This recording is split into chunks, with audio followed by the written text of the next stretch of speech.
We're here with Ryan Dawson. This is Addy Ads, Anakin Skywalker, YouTube's chosen one. Ryan Dawson is a filmmaker, documentarian, and historian who went to William and Mary College. He's been doing political activism for 20 years about now, although it doesn't really look like it, Ryan. Thanks. Thanks for chatting with me today. And Ryan just asked me what the topic was, and I was just telling him that I'm really grateful for the chance to talk with him. But I just wanted to start with your love of history. Do you remember what started that or why that started? I have a twin brother who was very interested in history.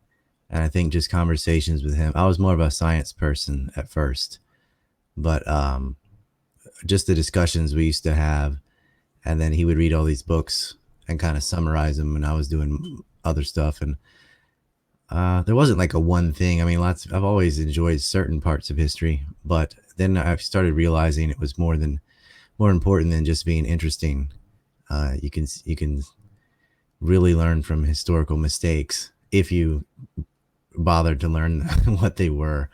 But a lot of people, they don't really delve into it. And for example, the huge conflict in Palestine between the Israelis and Palestinians, there are a lot of almost ancient historical claims being made. And if you're ignorant of ancient history, then you can't really sort any of that out. And I think the history of economics is very interesting. The history of philosophy is very interesting. Most people, when they think of history, they just think of the history of wars, who killed who and took this territory or that. But history of science, there's a lot of different histories in the.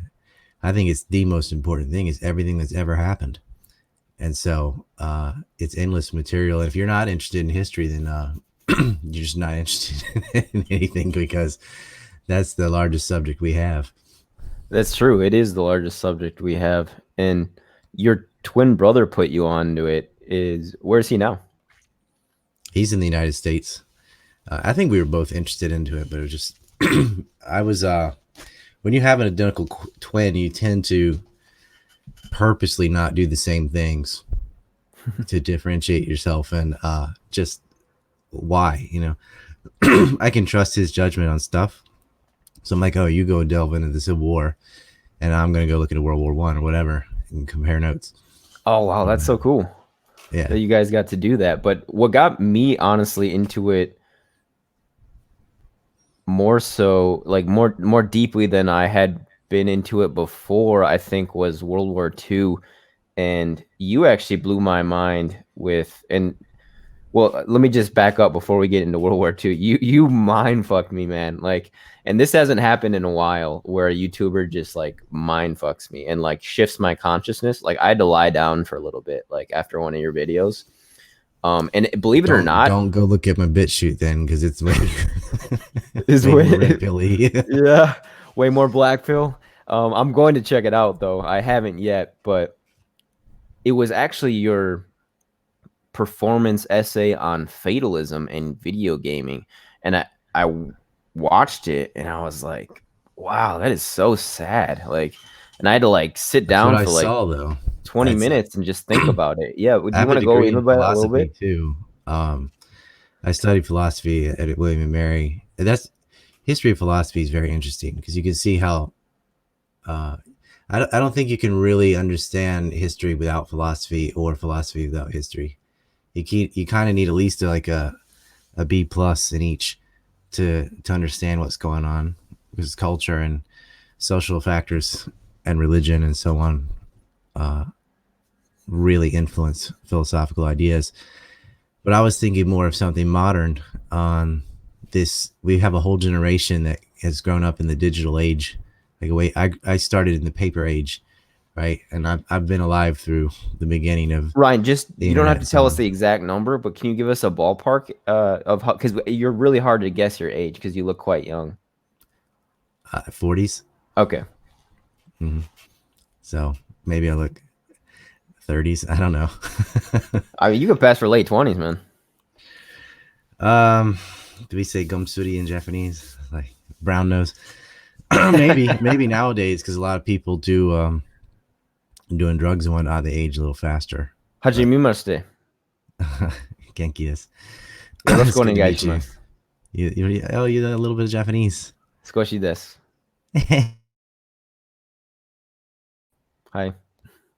元気 Wonderful. Mm, EA. I'm actually I'm a Okay, little that's bit that's pretty sick. much all I know. But speaking of Japan, you live in mainland, right? Osaka? Yep. Okay. Yes, And I do. what, because you're obviously American, from the South, what made you move to Japan? Is it your hatred of the United States, Ryan? No, I always joke George Bush got reelected, and I said, "F it, I'm out." But um, I just wanted to visit Japan for. I wanted, when I was in my 20s, before I got locked into a job, I thought I want to travel while I can, and Japan was on the list for a number of reasons. I mean, why not? But it has a lot of my interests overlap with Japanese things throughout different phases of my life. Uh, Even though it would change, whether it was martial arts or art or gaming or whatever, it was always Japanese. So I thought I would just come visit, and I really wasn't planning on moving, but I did because once you're here, it's hard to return. Um, it's really hard. The United States was at war, which I vehemently opposed, and in Afghanistan and Iraq, and then they reelected a warmonger. And even if they hadn't, the other choice was still a warmonger with John Kerry. It wouldn't have made a dime's worth of difference, and I don't want to pay for that. And once I had children, I really had to think about it too. I mean, in the U.S. schools, they're shooting people and they're doping them up on Adderall, and it's violent. Even if it's not like violent with guns and knives and so on, it's verbally violent. People are really abusive to each other. They don't even notice it because it's just like fish don't know they're in the water. It's so pervasive that they don't see it unless you step out of it. And after being out of the United States and going back in, and I would just listen to conversations, even with friends, 6 people in rumors, and they're always putting each other down. Even if it's sarcasm, it's still like hostile the whole time. And then a lot of friends, they just are really catty and backstabby, especially the women. They would just dog each other. And I don't see that here. It's very different. And I never realized the level of stress and just hostility that people walk around with in the US. They're a little bit on edge all the time. People are paranoid of each other, right? There's bars on windows in certain schools in certain cities and things. The level of theft and violence is so high. You just like, oh, I can't go to that place at this time of night by myself. Why not? And that's just accepted as normal, but it's not normal. You should be able to go out anywhere, wherever, alone or not. You could here. You can't do that in a lot of American cities. Like they just know, especially as a woman or something, alone in Detroit at this alleyway, or whatever, you're just asking for something. That's not normal, right? That level of violence and fear, and that shouldn't exist, but it's pretty much unfixable at this point. But there are places in the world that, like Japan, maybe South Korea, there are spots where, yeah, it's perfectly fine to go wherever you want, whenever you want. And so for my kids, I'm looking at education. I'm looking at the cost of healthcare. I'm looking at all the disadvantages in the U.S. I don't want them to have to deal with that. So I stayed. When you were talking about the differences in people and social interactions, Ryan, were you talking about young people specifically or Americans in general? In general, but I think the youth it's getting worse because they have this trade up culture. The what is it? Tinder, is that the That's one of them. one of the things? I Yeah, don't use them, but we didn't have that. Like I knew my neighbors and we'd play basketball and ride bikes and stuff, but you couldn't just. It's so easy to meet complete strangers now with Facebook and Tinder and whatever. That when as soon as somebody does one little thing that's annoying or just ghost that person, get another one, they're totally replaceable. And there's no real conflict resolution. They're not learning how to cope with stress and deal with disagreements, and they are making echo chambers, and we call it purity spirals. And I see these little clicks going into purity spirals, and I'm thinking, man, it really creates an approval seeking subculture where the lemmings will know what they're supposed to think and say, and they'll do it because they don't want to be socially ostracized. Yeah. And more they're being pushed into a sort of virtual social life. I see kids spending hours and hours on Fortnite or first person shooter games or whatever. And I don't have a problem with video games or anything, TV, phones, whatever your thing is you like to do, as long as you're only doing it for entertainment or something. But I think it's both that and a bit of escapism. And what I was saying in the video that you saw was, I don't think the youth really see a clear connection between effort and reward. Like, they could put enormous effort into a project in school or at a job or whatever, and it won't matter because it's all about who you know, nepotism, etc., to such a degree that why bother becomes the attitude. Whereas in a game, your output is based on your input. The more you play, the more you practice, the more items you get or whatever. Like in an RPG game, the more you advance, and there's a clear connection between work, hard work, or time you put in and results, which is something very enjoyable and satisfying because they don't see that in the real world. It's the best feeling, I think. And I've actually struggled with this belief in my past as well, which is, I think, one of the reasons why your essay that you performed affected me so much. Is it seems that one of the if not the most demoralizing thing is not seeing any reward for your effort, right?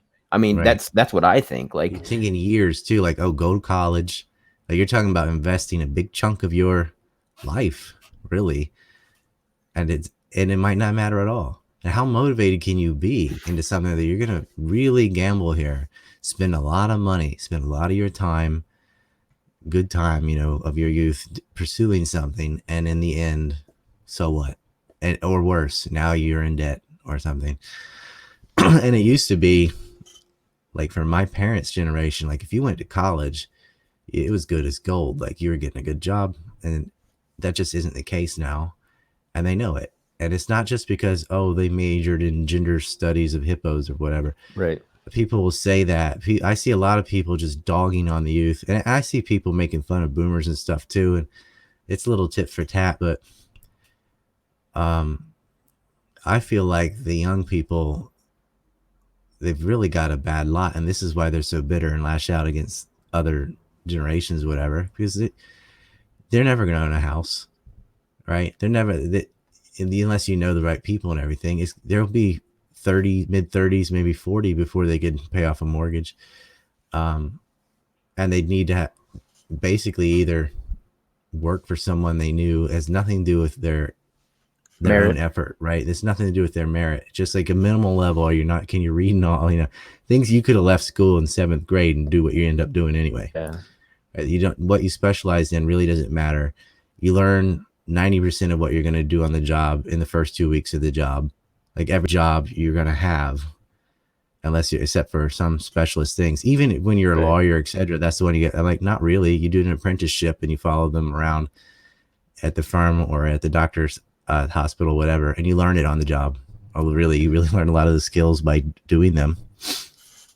And so this whole idea of liberal arts education has really failed the population because they're not learning pragmatic skills, or it's very unbalanced. Like, there is a purpose for liberal arts. I get the argument and all, but it's very lopsided. And a guy that wrote about a lot was Ted Kaczynski. He ended up losing his mind. He was the Unabomber. But if you read his manifesto, you shouldn't dismiss the point somebody makes just because of the end. Like, at the end, he ended up mailing bombs and things. Or another thing people do is they dismiss an entire person's beliefs based on one belief. Right. Or they'll say, or they play the false dichotomy game. If you're good at A, you must suck at B, because it's this, and that's where you get a lot of silly stereotypes. Oh, blondes are dumb, athletes are dumb, smart people are socially backwards, whatever. There's always some negative thing attached to any positive quality. And it's the way, it's crabs in a bucket. It's a way of bringing people down. Oh, you're really XYZ, but I bet ABC bad, right, about you. And that's what they try and nail people with. It's a cult of the inferiority personality, where, so if someone's beautiful or athletic or intelligent or some positive quality, it's necessary for that their own psychology to tack onto that something negative to help bring that person down so they feel better about themselves. Yeah. And You it went to usually just college doesn't though, apply.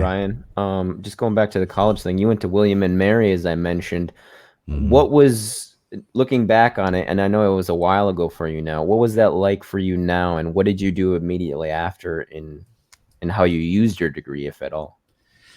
Actually, I went to college because my girlfriend was at the college. That's the whole reason I did it. That's not a good and to, reason, and Ryan. to prove that I could get into this school. It's a very prestigious school, and I was like, I'll do that. And I thought college would be beneficial from the social aspects as well. And for me, it was beneficial studying philosophy and history. Although most of my work outside of school has been in government and economics, like politically centered, I guess, about geopolitics and Mm, terrorism, war, etc. But I think the skills I learned in writing papers for history gave me general research skills. If I can cite a paper for something about World War II, I could do it about the Iraq War also, you know. So in a way, it gave me a skill set that was useful, even though it's not directly related. And philosophy as well, I've seen, and definitely in politics. I mean, political ideologies are just watered down philosophies for the masses. it's yeah. But you can see it. It's the cult personality that people get. If I criticize Obama, then, oh, so you love Trump, Yeah, or right. vice versa, right? If not A, then B. I call it basic bitch syndrome. Um, my co-host calls it the light switch mentality. It's either this one or that one. Oh, there you go. And Is that the pug? The pug guy? yeah, I've got Yeah. several. I have Andrew is my sort of Syrian War specialist. Pug, we're usually doing health related or general stuff, and the election's coming, so he's been coming on more and more. And I have another guy, Chris, in Britain for specific things like Brexit and stuff. And then Michael Darr from the United States. Um, he's in the meme wars right now, deep in the trenches. I saw your video. You guys do that every year on your channel? Well, just the presidential elections is where it kind of started, the great meme war of 2016. Yeah, yeah. And I'm not that involved other than encouraging it. Um, I like doing films, and I'm supposed to be the serious guy, but I feel like you need both to maximize your effect. You need someone who can do the humor, someone that can meme. You got to get your foot in the door, but all that has to ultimately lead to, okay, here's the real grits of it. Here's a documentary or something. And that's Right. my role. Some But substance. And yeah, speaking I of like the foot memes in the though. door, I was watching another video actually right before you joined me, and you're wearing a MAGA hat, and behind you in many of your videos is the Confederate flag. And you said something in Sean's podcast. I had a MAGA hat. Yeah, Okay. it was your video on Spencer. Huh. I don't remember. Okay. Maybe. You're also I wearing a often bull. have the Confederate flag. That's right there actually. But yeah, I must have had a reason for the MAGA hat. I didn't even know I owned one. Yeah, I'm not trying to paint you a certain way or anything, because I know It you're might have not. I might have done that right after the election or something, just to rub their noses in it. Be like, Yeah, ha. you're wearing a John Bolton shirt. It was Oh, I got that right now. oh, the orange one? Yeah, Bolton must go. That's Yep. crazy. You're wearing the same shirt. Oh, I made this shirt. Oh, you did. Awesome. Yeah, I designed all those things, and he did go. I Yeah. made a Bolton must go and started that campaign, and he was fired. So So not let's bad. talk about, and I think this will segue into World War II, just the Confederate flag. You said the story you told at the end of Sean's interview, man, that story was crazy, bro. Like Oh, going about to your, Google. yeah, that one Yeah. too. And we should get into that. But you're talking about your ancestor that was in the Civil War, and you Oh, said I something got to a the lot of effect stories of like that. the Yeah. South are the good guys. And when you said Mhm. that, I was like, well, I don't take everything you say 100%, Ryan, because you have very similar humor to what I find funny. And I know you weren't serious, but can you explain why you said that in terms of the Confederacy? Well, there's no like good guys, bad guys, but in any war, it's the poor fighting the poor. That's what happens. And the Civil War was a banker war, just like every other war. The spin on it is, oh, this is like 100 years after they start saying, oh yeah, the Civil War was fought to end slavery, Yeah. which is about as accurate as saying we went into Afghanistan for women's liberation, or we invaded Iraq because we felt sympathy for the Kurds. And you could point to very um, real life statistics on how, yeah, women don't have rights in Afghanistan, and the Kurds were an oppressed minority in Iraq, but it has nothing to do with why we went to war. Went to war in Afghanistan to control opium because it's used as an off the books budgetary item that can finance illegal activities like sponsoring Al Qaeda and terrorist groups in Syria. And we went to war in Iraq because a bunch of neocons of Israeli partisans lied and dragged us into war because Saddam Hussein was supporting Palestinians. There's nothing to do with it. And the Civil War was because the North invaded the South. The South didn't attack the North. The South seceded from the North. It's the North that attacked. And I can summarize the causes real fast. I can send you a video on it with all the details and stuff. But Please essentially, do. the the main reason for Southerners to fight the Civil War was they were being attacked. The main reasons for secession is different than the reason for a war, because they were not planning to go to war with the United States. Lincoln was. He procured the entire U.S. Navy prior. He was planning on doing this. He put a naval blockade on 3 of his own states, South Carolina, North Carolina, and Virginia. North Carolina and Virginia had not seceded yet. And had they not seceded, there is no Civil War, because that was half the southern population was Virginia and Carolinas. The first shots are at Fort Sumter, where they were collecting the new import-export taxes.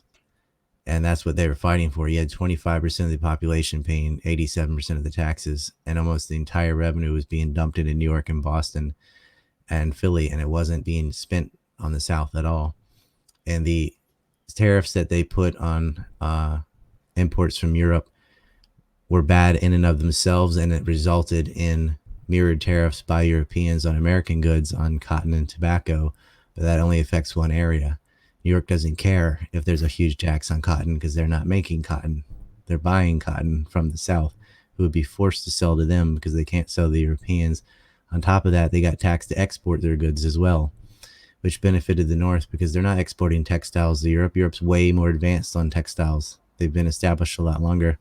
It was economic reasons. The other one was they were competing from railroads between Chicago to San Francisco and New Orleans to San Francisco. It didn't matter about slaves. 5 northern states had slaves and fought on the Union side. When the 13th Amendment came to be ratified, 3 northern states refused. You didn't just lose more than 500,000 people and then not sign to ratify the amendment that would liberate slaves. Also, there's the Corbin Amendment prior to the Civil War ever starting, not a single shot fired, where they enshrined slavery in the Constitution, and it was the North had already signed it. All the South had to do was sign it, but to sign it, they'd have to stay in the Union, and every single one of them refused. So it can't be about slavery. When Lincoln personally wrote every governor and said, if you stay, your state needs to stay in. If you sign this document, we're not going to mess with the institution of slavery. That's how badly Lincoln wanted. Lincoln wasn't pro-slavery. He wanted whites and blacks to be completely separate. It was worse. He was a send them back to Africa guy, or send them the South America guy. Can And I just ask, because this is a lot to process, Ryan. Where did you get that info about Lincoln? oh, I've got lots of books on Lincoln. The Corwin Amendment, you can look it up. I mean, Okay. Lincoln personally wrote Corwin Amendment, Hmm. and it said that they weren't going to mess with labor, which included slavery, if they would stay in the Union, and they all refused. Um, Virginia was split in half. I mean, that's why we have West Virginia. But the western part of Virginia was not affected by the tariff so much because they're not on the coast and they're not on the Mississippi River. So it didn't matter for that part of the state. And so they were Americans and they stayed in the Union, although they did have slaves. Kentucky had slaves. Delaware had slaves. The Washington D.C., the capital of the North, had slaves.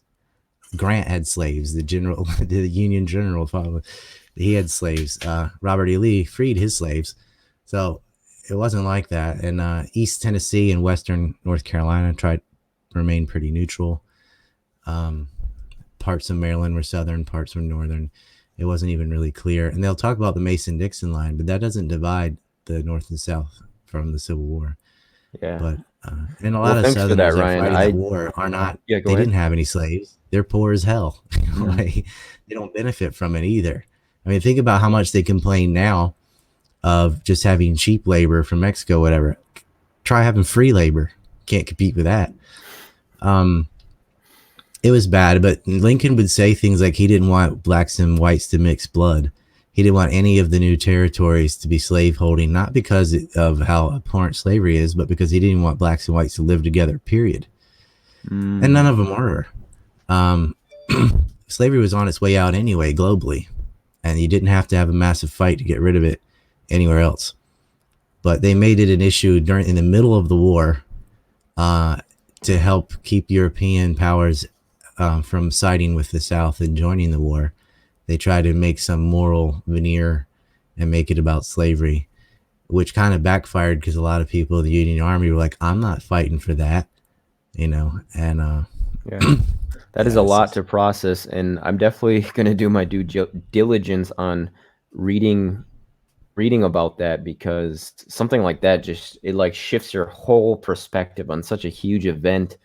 Um, that it takes time, I think, to process that sort of new information. it is. But the largest race riots in history were in New York City during the Civil War, where Hmm. they went around hanging black people. Custer went west and murdered Native Americans right after the war, Yeah. and they enslaved the Chinese. So it's not like the North was some anti-racist Yeah, utopia or right. something.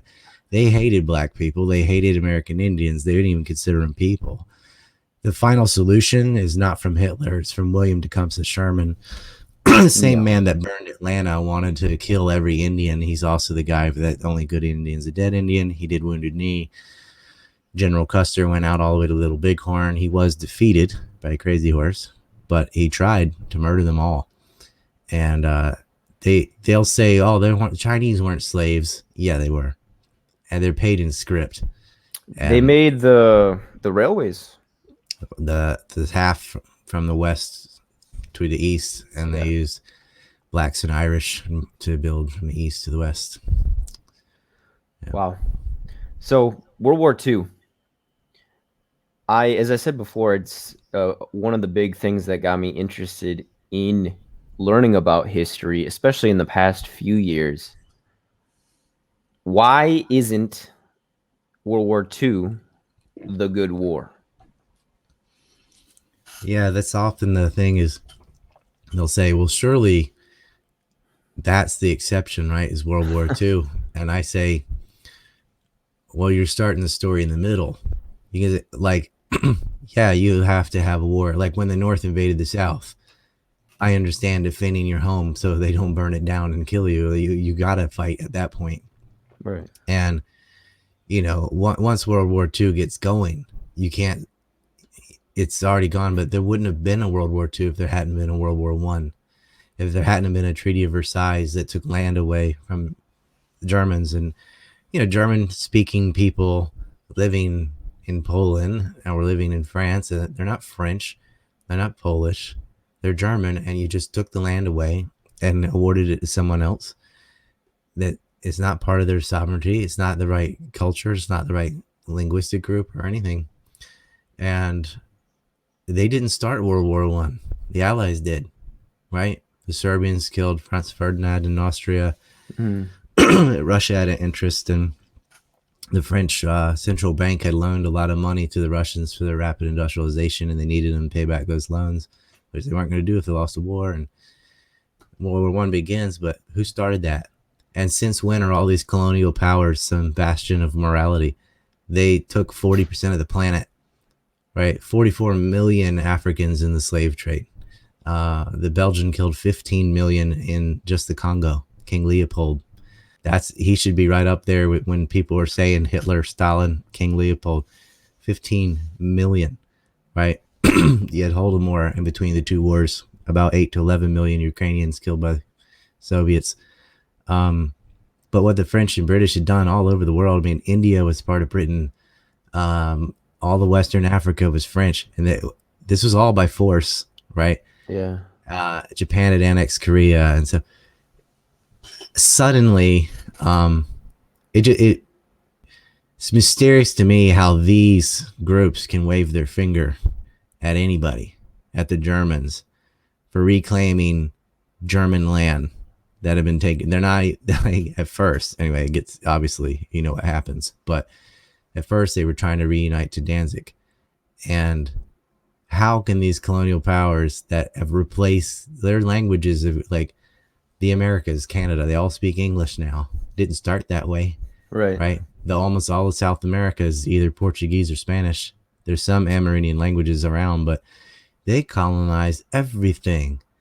And they're saying, how dare you go into Poland? My perspective is, yes, it was wrong.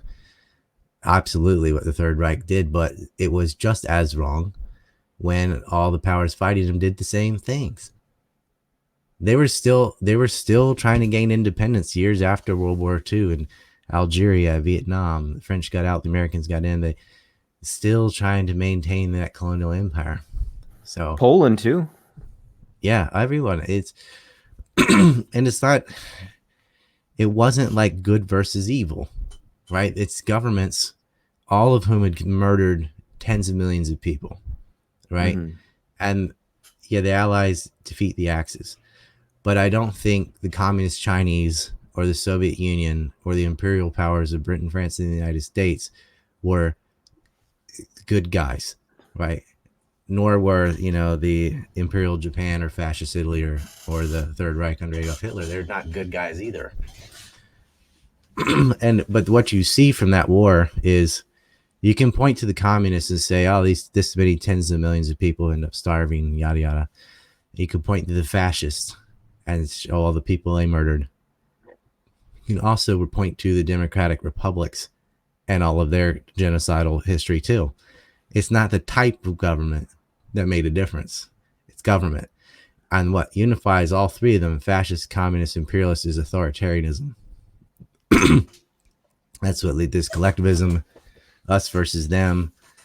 But prior to World War II, most wars were to gain access to some kind of resource, whether it was gold or opium or trade routes or something. There was silver mines, what have you. From ancient times on, they're going after property or some sort of super resource, oil, gold, whatever.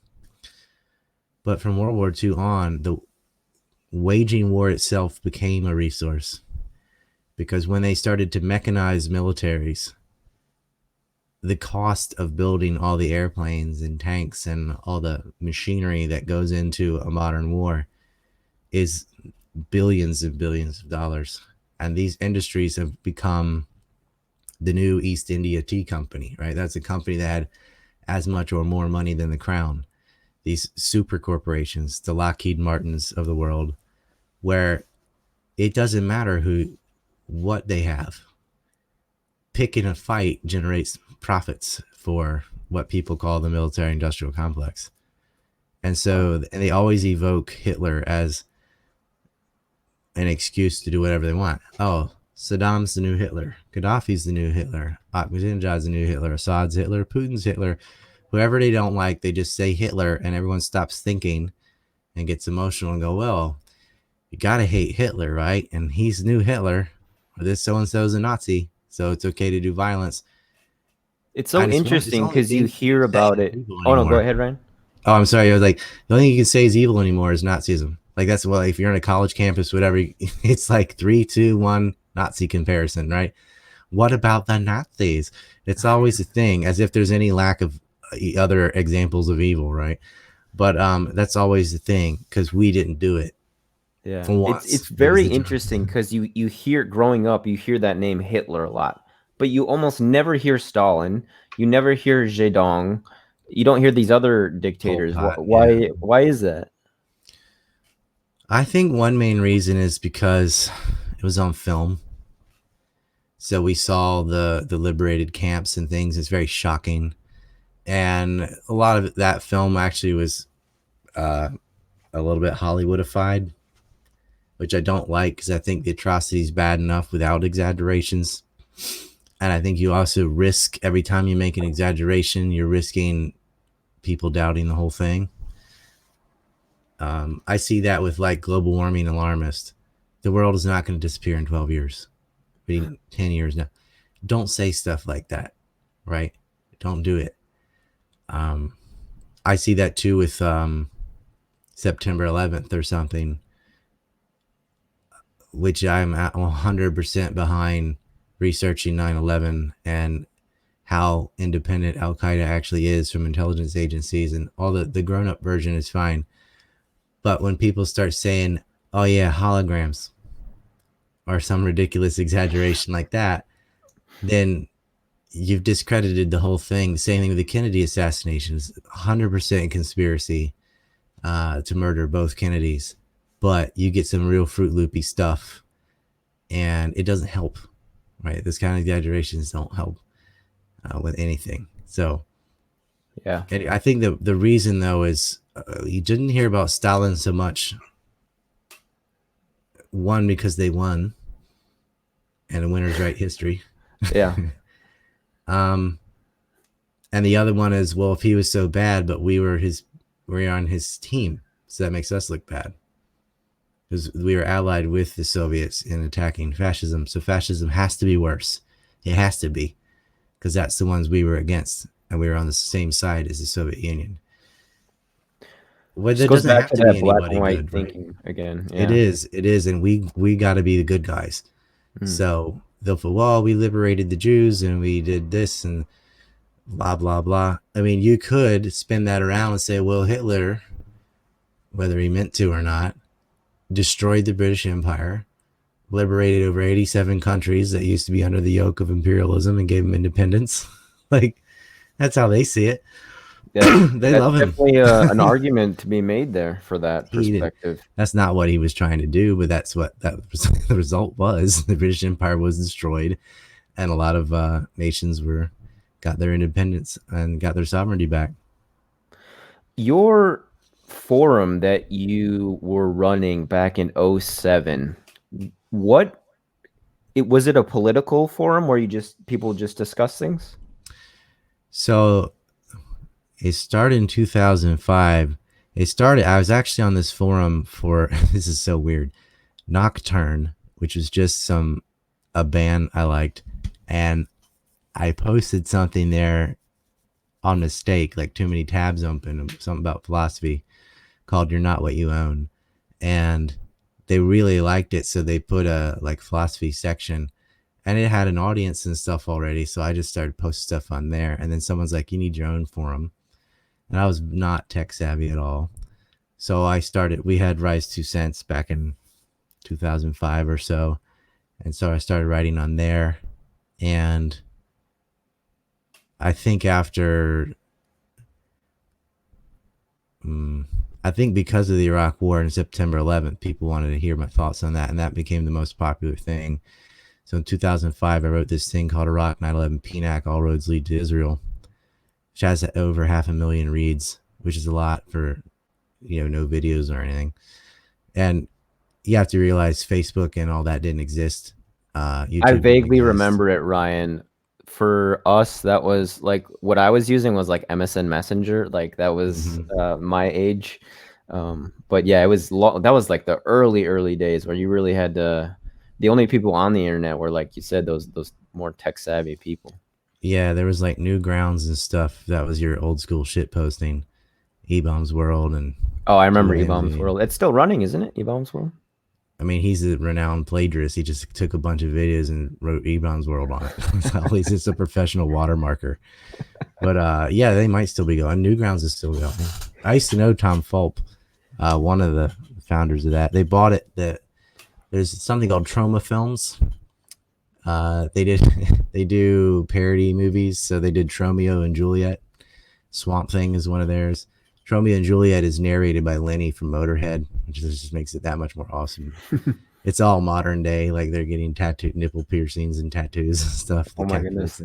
Yeah, it's real trashy, in a fun Trailer Park Boys sort of way. And anyway, they bought their servers from them and started Newgrounds. And Newgrounds was like Flash animation when it first got started, and it was pretty basic at first. And now it's uncontrollable. But back then, when you had a forum, it was like GeoCities and Angel Fire and stuff like that. Yeah, And GeoCities. I remember making stuff like sites on GeoCities. Yeah. yeah, it was cool. Like you'd have text, and then if you had like a bar, like a blood drippy bar, or just bars you could download, like GIF images, because animated GIFs were new, or GIFs or whatever. Yeah, so yeah, it was pretty low tech, and that's what. So to get 500,000 reads on that was, That's quite an achievement a back lot then. of people go, "Whoa, I hadn't heard this."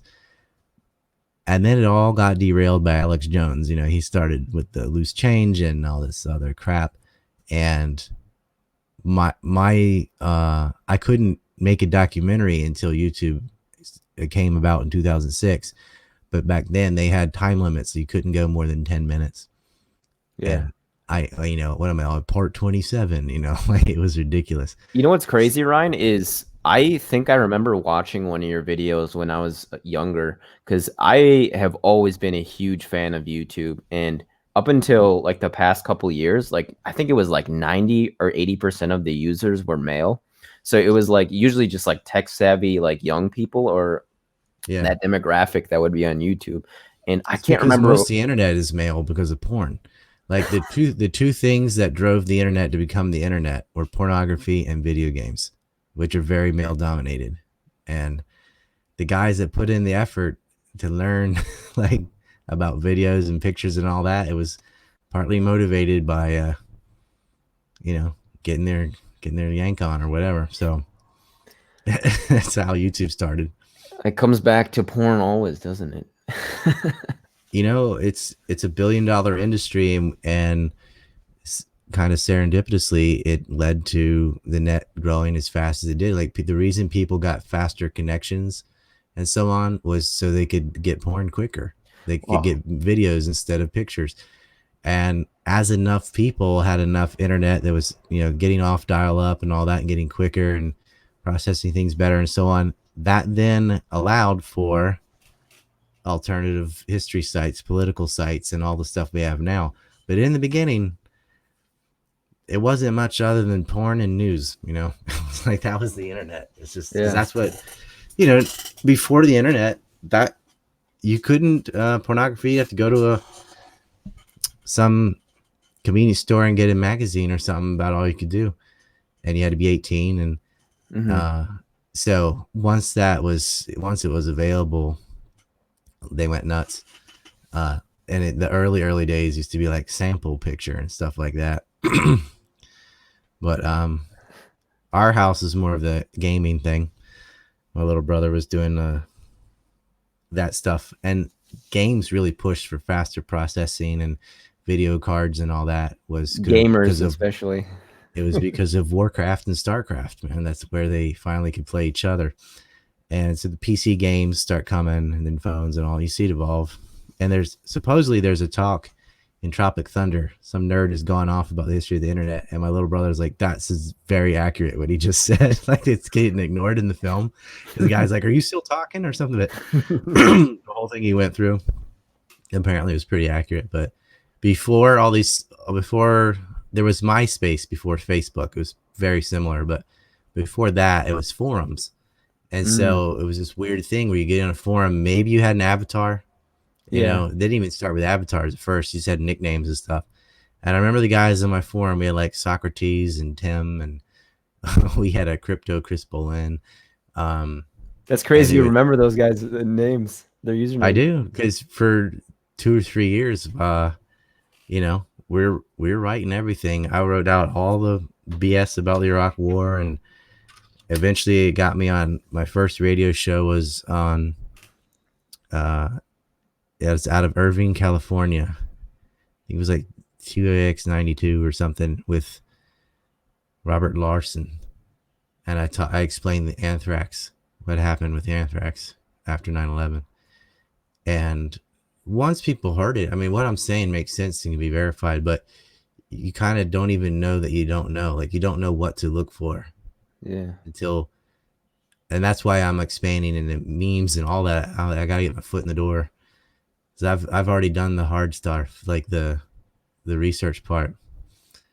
But Yeah, I think you're why about would to someone blow up, listen to Ryan. me, right? It's like, why do I gotta listen to you about the Iraq War? I'm like, you don't, but um, you eventually will. Yeah, it was the your I think it's your most popular video actually, Ryan, the Syria one. And I think I Oh remember yeah, on the new clicking on it, channel. Yeah, and I must have been like a freshman or middle school, I can't remember. And I was just like, why is this popular? And I wasn't about politics at all. I wasn't even interested in politics at the beginning of college, let alone, back then. So I was like, oh, mhm. this guy's talking about Israel. I don't really care. I think it was Um, Syria that or map Syria, was. yeah, yeah, Yeah, sorry. And I could be getting the dates wrong on that. But yeah, yeah, it was after almost that eight though, years ago because it's or 9 years ago. 2011 is the Syrian War, and I made it right because I felt like a lot of people know we're at war in Syria, but don't know why. A lot of people know Saudi Arabia is fighting with Yemen, but they don't know why.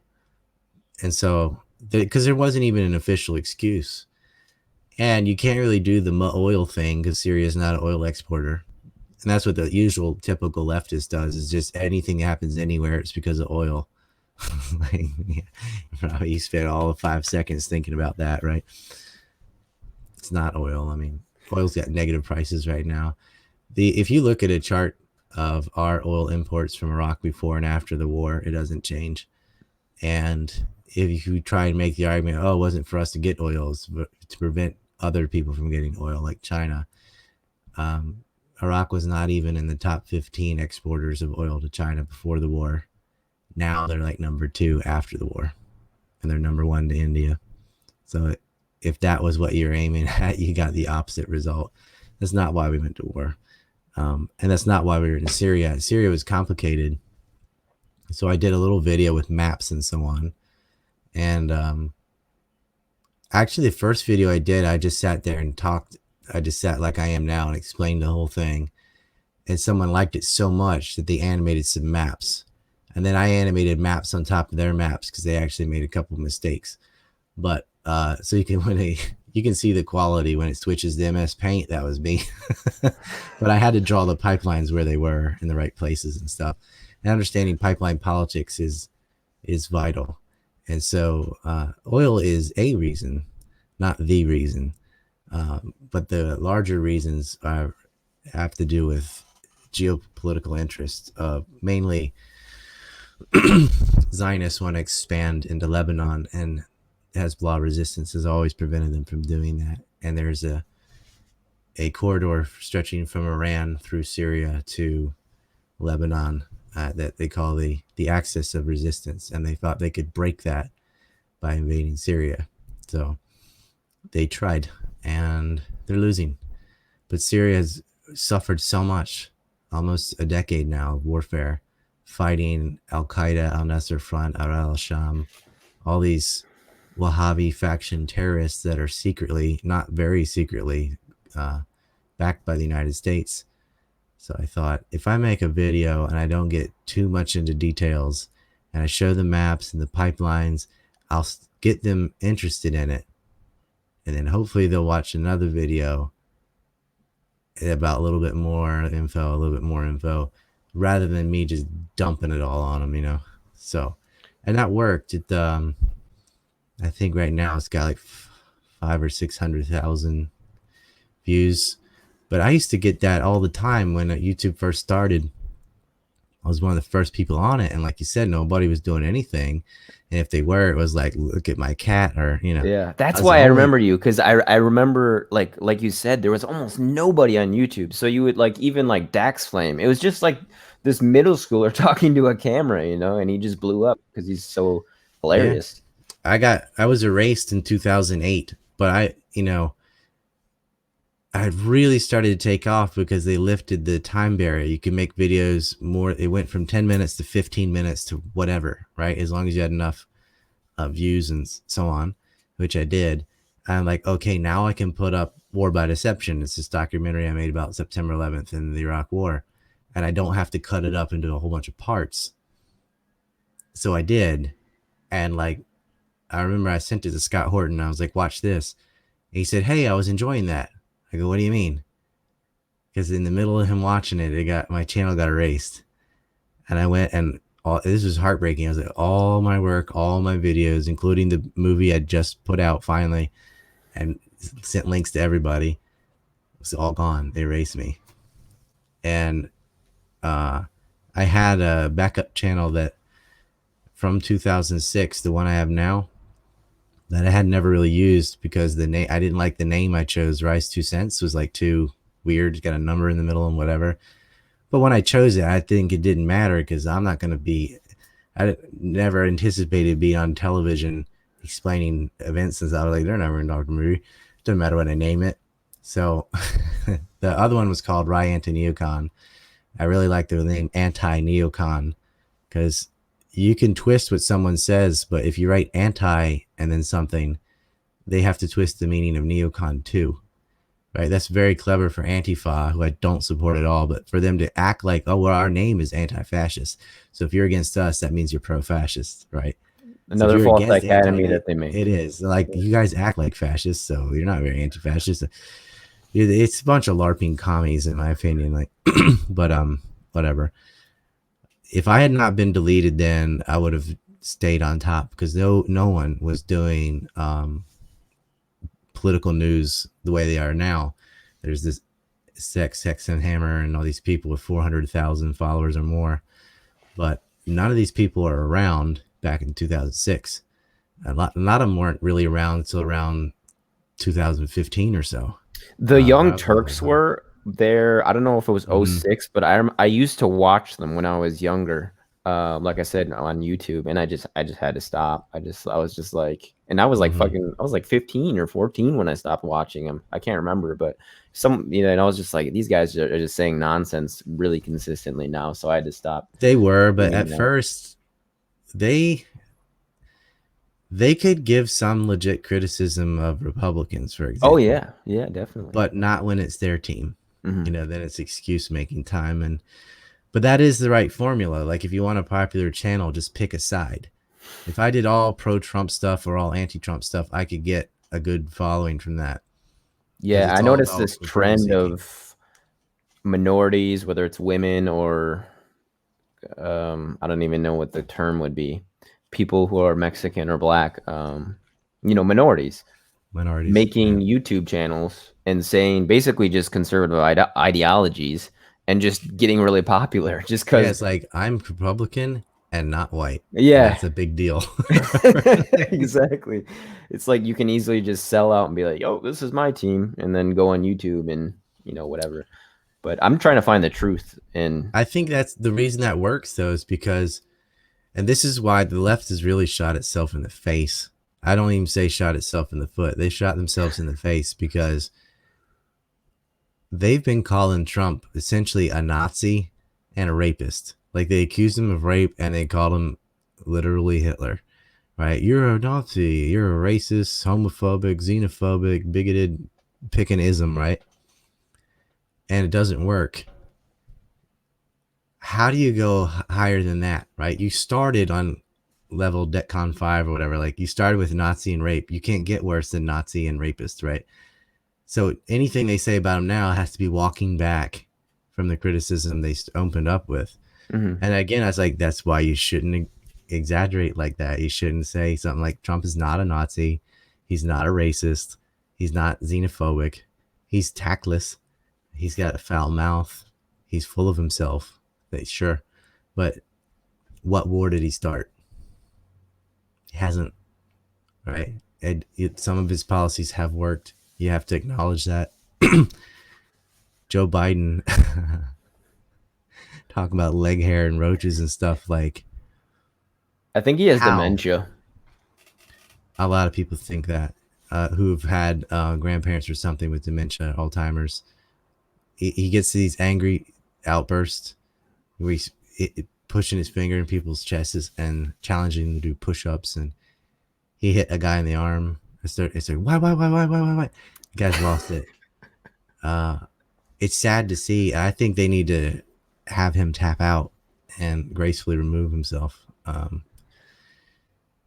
don't know who they'd replace him with, though. Yeah, and I guess my next question is not really answerable, but because of that, we don't know who the final two are. But how do you, because I did see one of your videos, Ryan, and I don't know if your philosophy's changed on this, but you believe very strongly in people voting. Mm-hmm. How do you decide who to vote for in this system? Yeah, I feel like voting is damage control. Like, you can say, well, ideally, blah, blah, blah, blah, blah. But guess what? Voting, it's already here. It was here before you were born. And voting matters. That's why they spend billions of dollars trying to manipulate you into voting for their team. And it's odd to me because a lot of the people are like, I'm not going to vote because that's an endorsement of the system and da da da da. I'm like, it exists whether you vote for it or not. If you don't vote, you're just letting other people decide it for you. Like, at least make a dictatorship to force it to act like one. But the same people saying all that when it came to referendums, like legalizing marijuana, they're like, yeah, go vote for this, right? And it worked. In 22 states, it's now legal to smoke pot because of the voting process, because people did go out and did vote for something that they passionately, were involved with, and they changed the law, and that's how you do it. How else are you going to do it?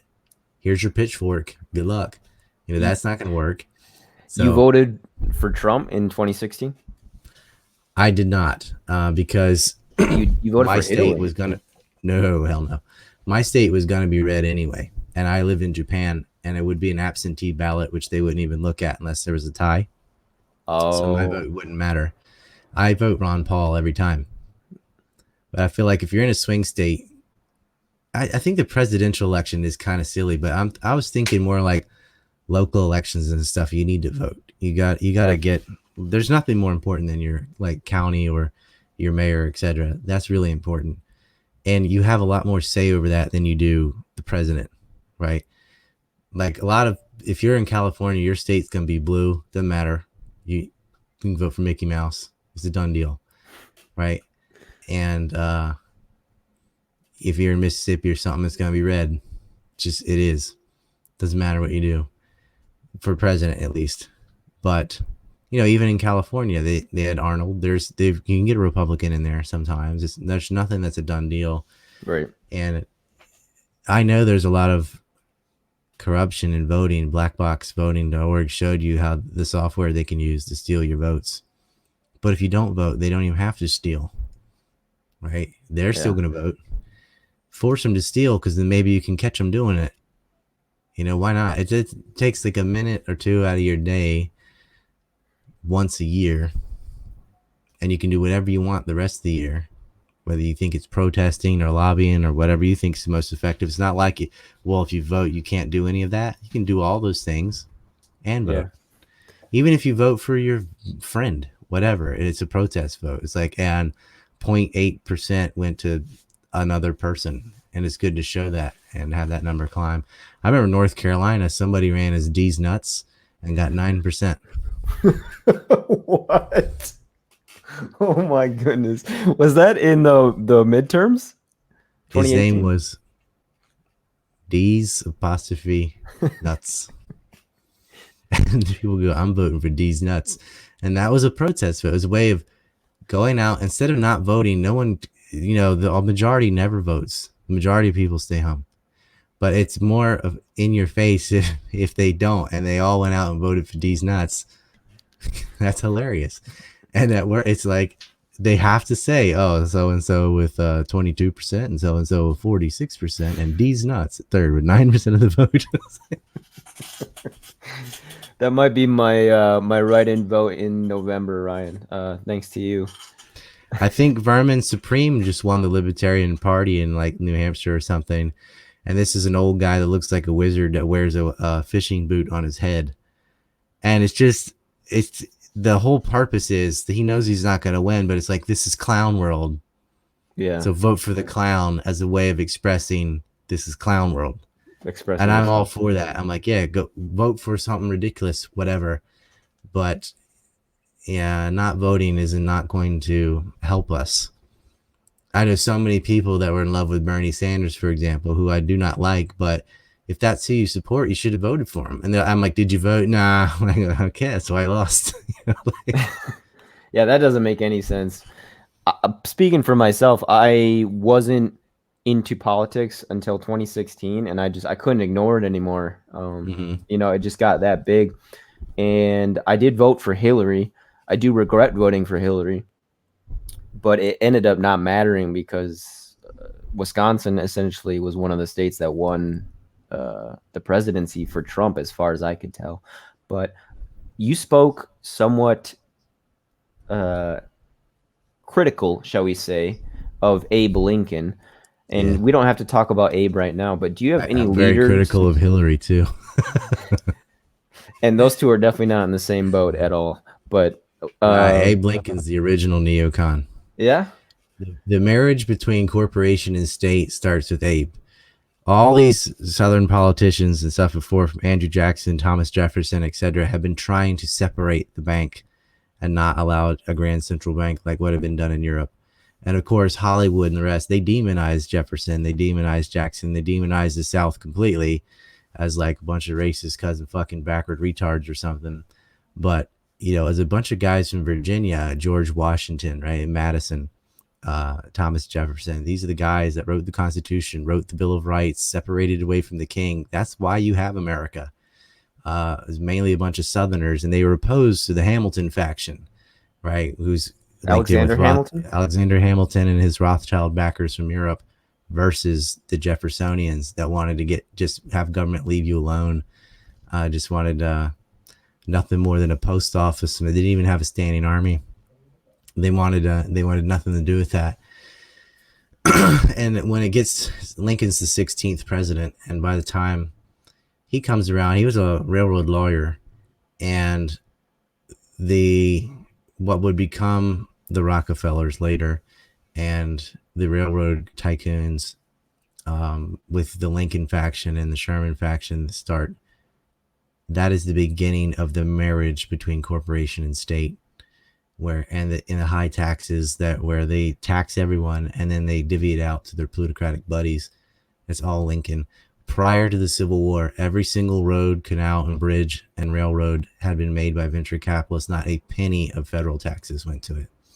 After Lincoln, it's completely subsidized by the federal government, selectively. So it's a winner-take-all situation. And then that continues right on to today, where the things that people criticize capitalism for, like, well, what about all these banker bailouts? I'm like, well, who bailed them out? The The government. government, right? What about no bid contracts? Well, who signed the contract? The government. What about these wars? Well, who did that? Who decided to do that? The government. Like, whatever your problem is, corporate welfare, no bid contracts, bailouts, it's all the state, because the state's married to these companies. They lobby. Like, who are they lobbying again? The government. Like, the government is the enabler, right? And prior to Lincoln, that just wasn't the thing. That wasn't the thing. They tried to do it, but it had always been fought against, and the good guys had come out on top on that. After Lincoln, it was a disaster, and What would it be just the led to, alternative, Ryan, to central banking? Cryptocurrency or something you else? just have the same as we had before. The Treasury can issue it interest free.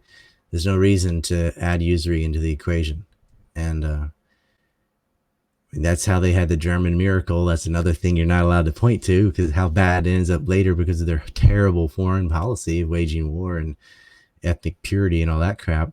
But as far as what Fritz had done for the Third Reich was he got rid of usury, he got rid of central banks, got rid of minimum wage, and everything took off. They went from bread lines to the richest nation in Europe. We had that up the beginning of the United States, probably the fastest industrialization. We had a nothing nation up to number one because of our free markets and because of not having government pick winners and losers in the marketplace. That's how it's as simple as that. You make money off your own merit and your own enterprise, not state favoritism or using state regulation to stifle competition, things like that. That's what's wrong, and that's why they end up going into one war after another perpetually, is because of these plutocratic interests, and it all starts with Lincoln. But You talked about our comparative advantage we have, Ryan, with respect to a free market. And this relates to something that Eric Weinstein said. He believes that our biggest comparative advantage over all other nations is science and technology. And he tied it into Epstein because Epstein was stealing. Well, not, I mean, yeah, I'll he speak was. on just, well, okay, well, he was stealing. I wasn't sure, so I didn't want to say definitively, but those kind of scientists and science secrets and stuff. And just tying it back to your forum, do you remember the first message you got from someone who said, "Hey, look at this guy"? Um, when he got arrested, I went back and looked because the search function kind of crap now because Russian bots sort of destroyed our forum and had to lock it down. So everything that was there is still there, but we don't have any new members or anything. But I went back just looking for the word Epstein and stuff, and I started talking about it in 2007. But I think I was getting messages at least the year before that, because in the post I can see like the Christmas stuff, and I can anyway. I deduced it was about 2006, but they were really wild, like very hard to substantiate because who are you and why are you telling me? That's that's what I'm like. Tell the cops or something. You know what I mean? Like naive of me, right? That's what I thought. Well, what do you want me to do about it? I was hearing about the kind of things they were doing, raping kids, and I just thought, I know things like this exist. I knew about the Franklin Credit Union thing, and I knew about the Finders cult, the Satanic Panic, things like that. And later, we had Dream Boys, and um, Deborah Green Palfrey was around 2006 and 7 as well. I think DC Madame was around there, whatever, that would come later. So it was before all that. Uh, and I knew about Jeff Epstein being arrested in 2007. And we knew about his sweetheart deal. And I was like, oh, yeah, that guy's tied to the mega group because he had set up the Wexner Foundation. And the Wexner Foundation and Reporty, which is now called Carbine, were used by Ehud Barat to fill his coffers. And after he got arrested again in July, we found through his black book that he also knew Ehud Olmert, who's another Israeli prime minister, who also stuck his tongue down someone's ear and was accused of sexual harassment. He went to prison for obstruction of justice, taking bribes, and so on. But yeah, it was awesome. It was about 2007 or so when Moshe Katsav was convicted of rape, the Israeli president, and I was covering that. That's what that was. I was covering Moshe Katsav. I had to think back. He got convicted of rape, but the accusations started a little bit before that, around 2006, and it took some time in the courts and back and forth. And he was finally prosecuted, and he went to jail for 7 years. And It's that's amazing probably how we why didn't hear about people that. contacted me. Yeah, I know the president of a state goes to jail for raping at least 4 people.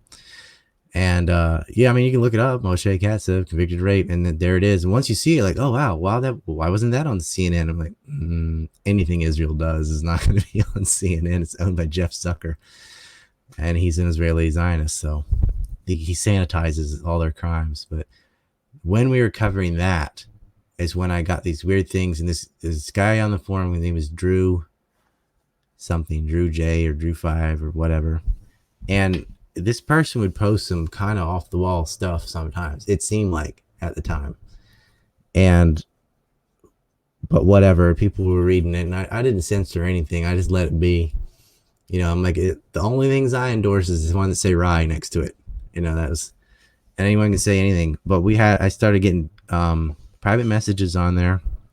People were scared to even post anything on my forum and saying how deep this was and what Maxwell and Epstein were doing. Maxwell was always included. It was them, not him. It was a Even in them thing. '07, Ryan. Oh yeah, she Wow. was always there. And so I'm thinking about publishing those with the removing the names and stuff, obviously. But then I thought about, what if the people who did it can deduce who that is, and we don't know who all. There's Jane Doe, like we know Virginia Roberts and Mary Farmer and stuff, but there are other girls who are not public yet. And if I were to release that information, maybe they would get something happen to them. So I'm just sitting on it, waiting. But I was definitely being told stories about the Caribbean.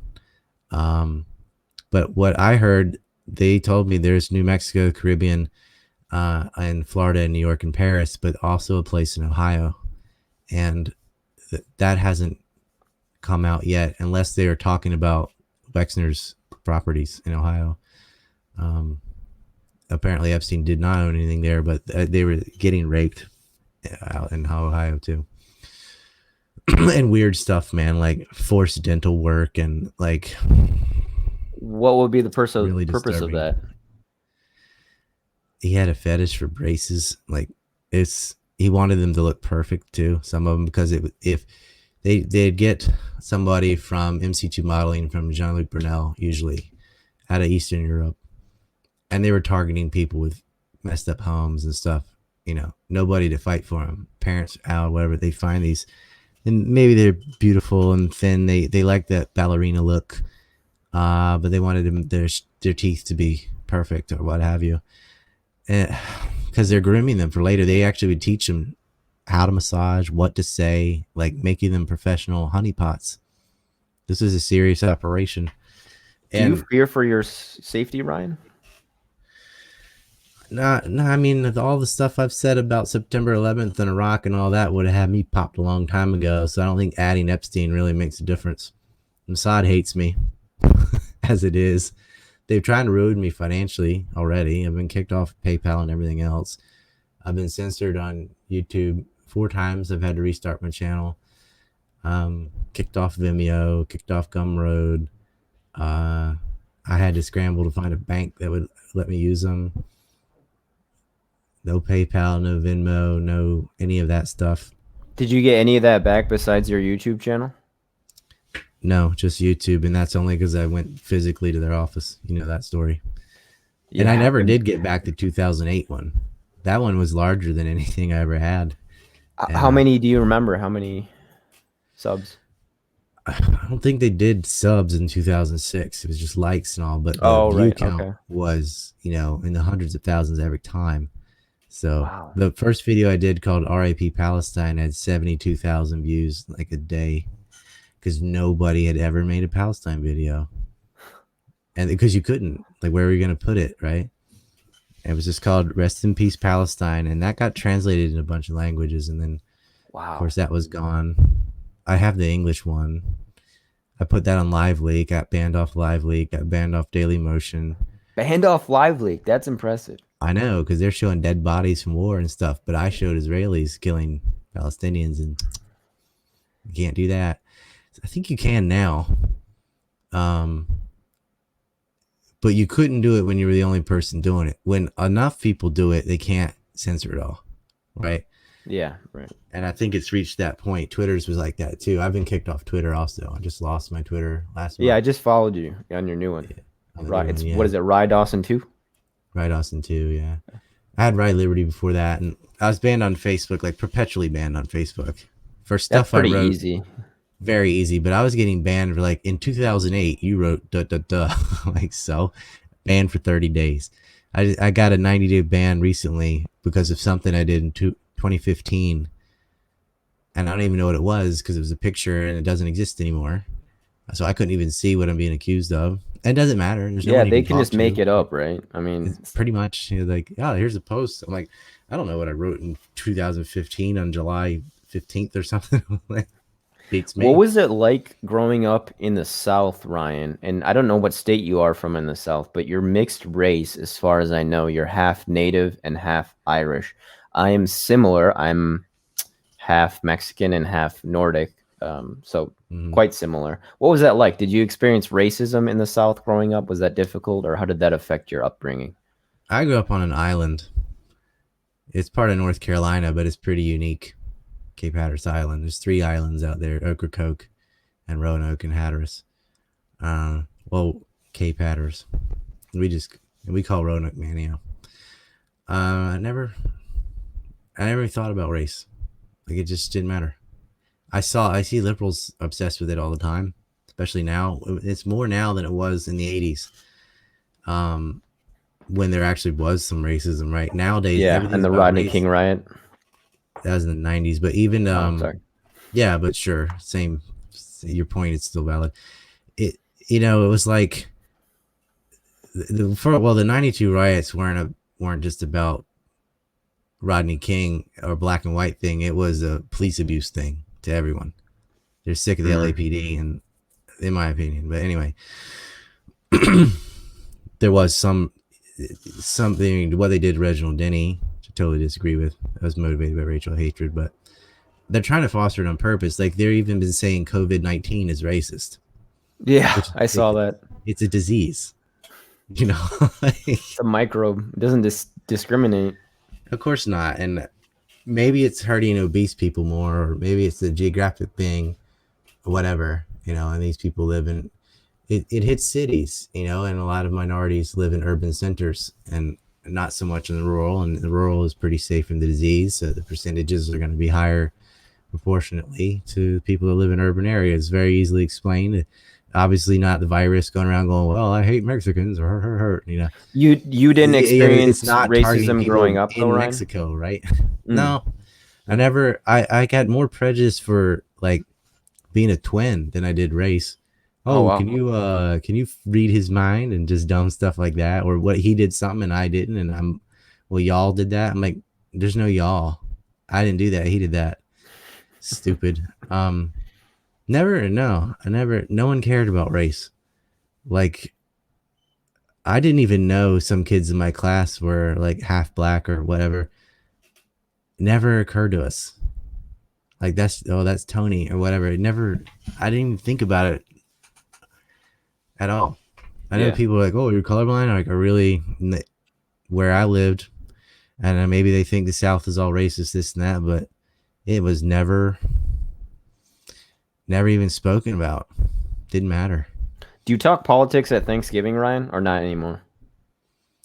We don't have Thanksgiving over here, but Well, yeah, do you talk at home, politics with your family, your biological family? I guess that's the more accurate question. yeah. When I lived in the United States, sometimes we would just make fun of the government, because my family's very like. I remember Uncle Terry. He passed away a couple of years ago, but he'd always say, when he see somebody like sitting down eating a sandwich outside or something, he's like, "Oh, are you having lunch, or is that a government job?" Because on our island, we would see, the government would come after a hurricane or something, way after we'd already done everything ourselves, and Yeah, take some right. pictures and stuff, and you'd have somebody on the road crew or whatever, and there'd be like 10 of them watching one guy dig and stuff like that. Taking pictures of the one guy.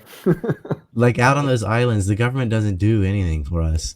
And we just see it as like that stuff that happens in the cities over there somewhere or whatever, but they don't help us at all.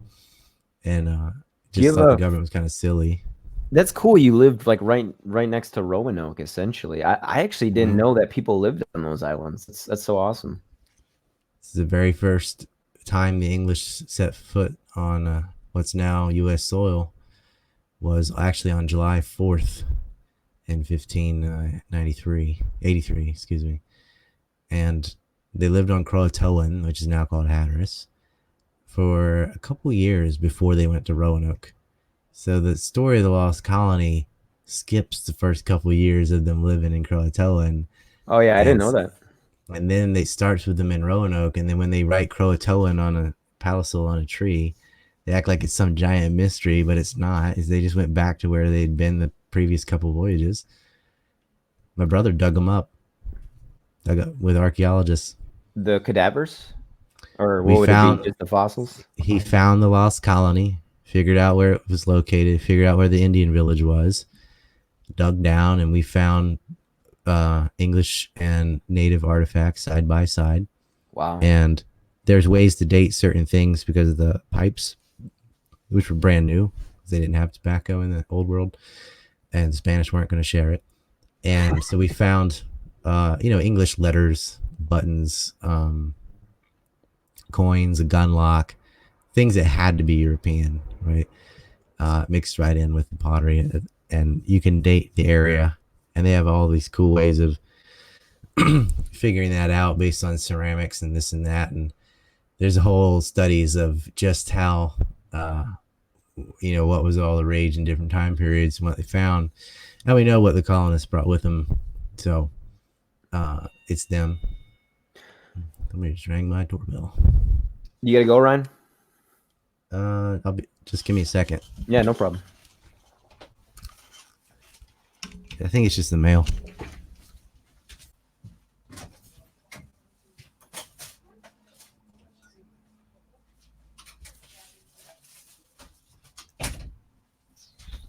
Wife got it. Best. I wouldn't know, but how did you guys meet, by the way? If I can edit it out if you want. I'm just curious. Police? Oh, it's the cops for some reason. Why? They need me? It's police. That's weird. I'll stay on the line, Ryan. Yeah, I mean, Or what do you need me to do? I've been sitting here talking to you. I haven't done anything. So Okay, yeah, I'll just wait here. My alibi. I don't know what's going on. Police? That's unheard of over here. I lift weights with the chief of police, but he wouldn't ring my doorbell.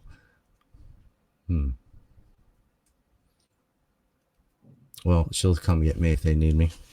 Okay. What'd you ask before that? I was actually going to. Or something.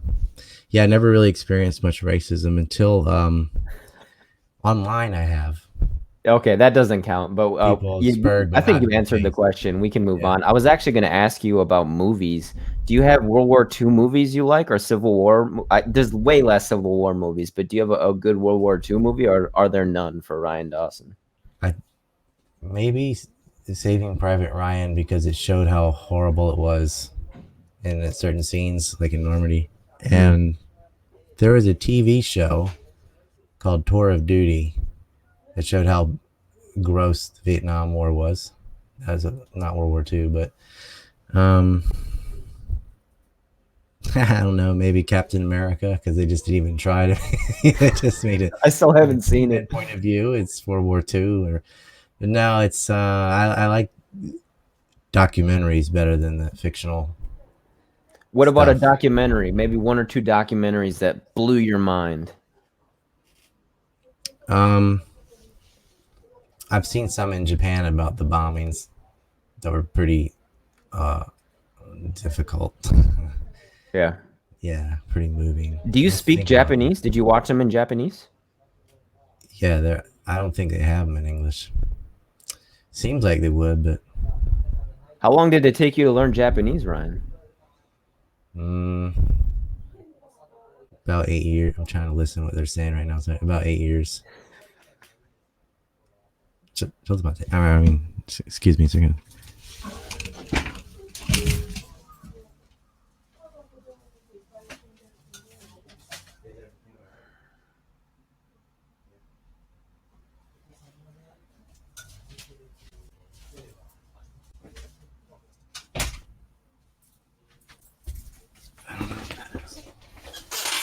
Everything good? All good? Maybe somebody stole a bike or something. Like, they never have crime. Yeah. Apparently, we got somebody called the police because our baby screams so loud at night. Oh, Yeah. Never been to Okinawa. no. It's like I grew up on islands, so I know nothing special to me. Yeah, for most Americans it would be, but not for someone who was born on an island. Do you have any books you recommend that are not listed on your website? Because I Yeah, did I don't even see. remember which ones are on there or not, but Okay. depends what you're into. I have a whole bookshelf over here. Uh, the ones that are on my website are almost all political books, right, or history books. Have you But written any, Ryan? yes, Yeah. I've got The Separation of Business and State, and I've got Welcome to the USSA, kind of a play on words like it's the USSR. And I co-authored a section of a book called Why Peace, which is it's like 600 pages, but I really recommend that book. I think that's on my website. I don't know. Um, Compromise, if you want to know about, it's by Terry Reid. If you want to know about Iran-Contra, that is the book to get.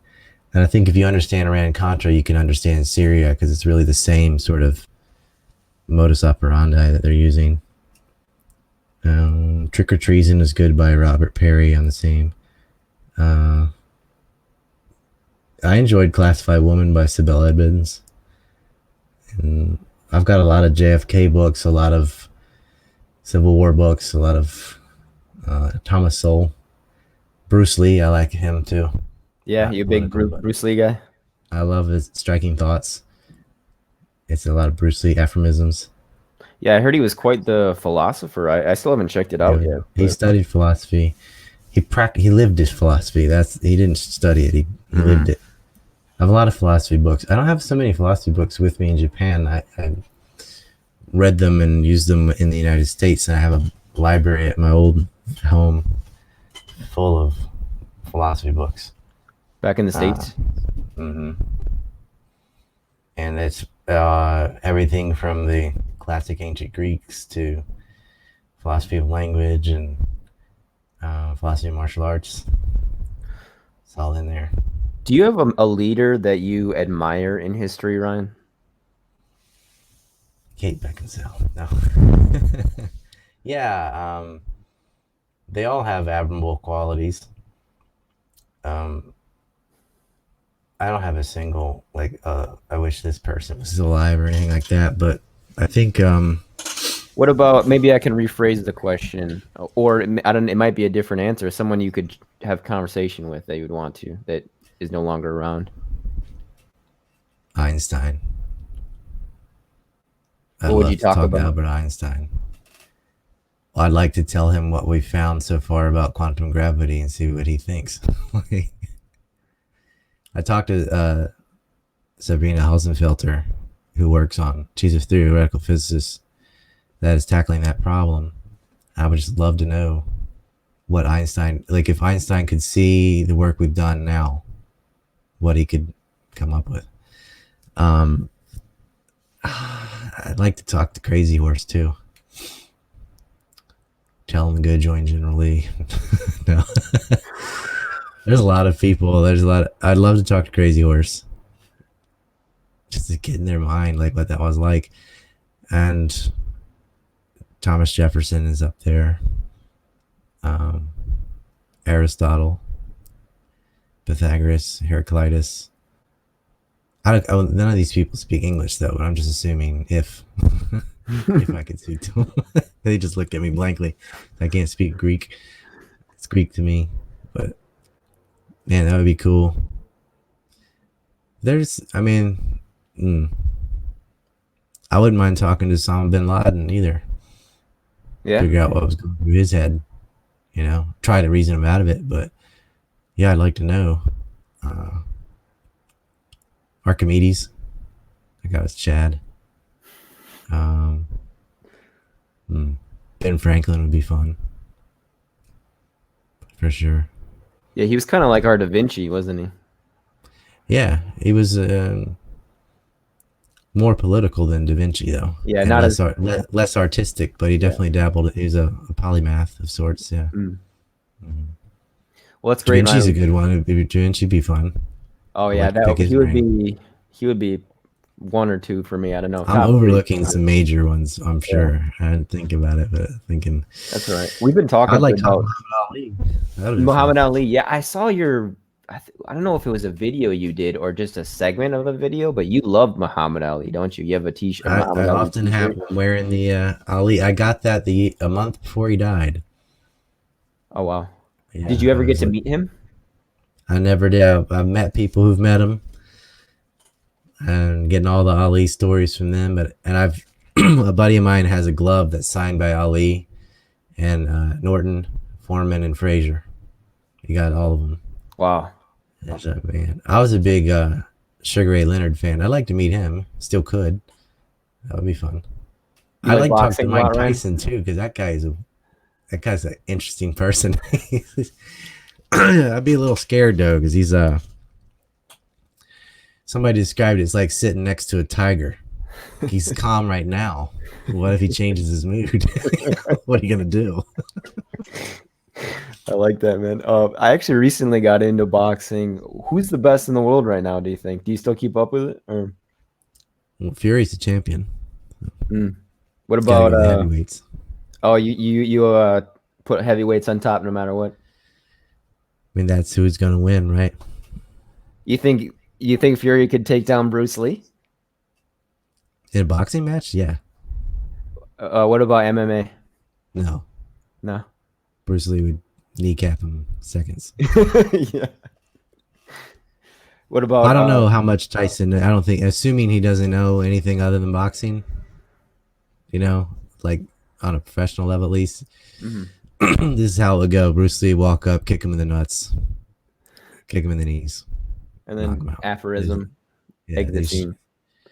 that's. I mean, we saw Ali fight Aoki in Japan, and he just got leg kicked over and over to where he couldn't even walk the next day. And that is the best boxer, right? Yeah. And didn't know what to do, didn't know how to block a kick, didn't know how to check it. And he's not even fighting a Bruce Lee type. He's just fighting a pro wrestler that knew how to kick a little bit, and he got wrecked.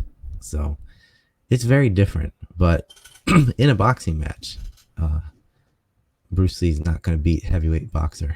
Like Yeah.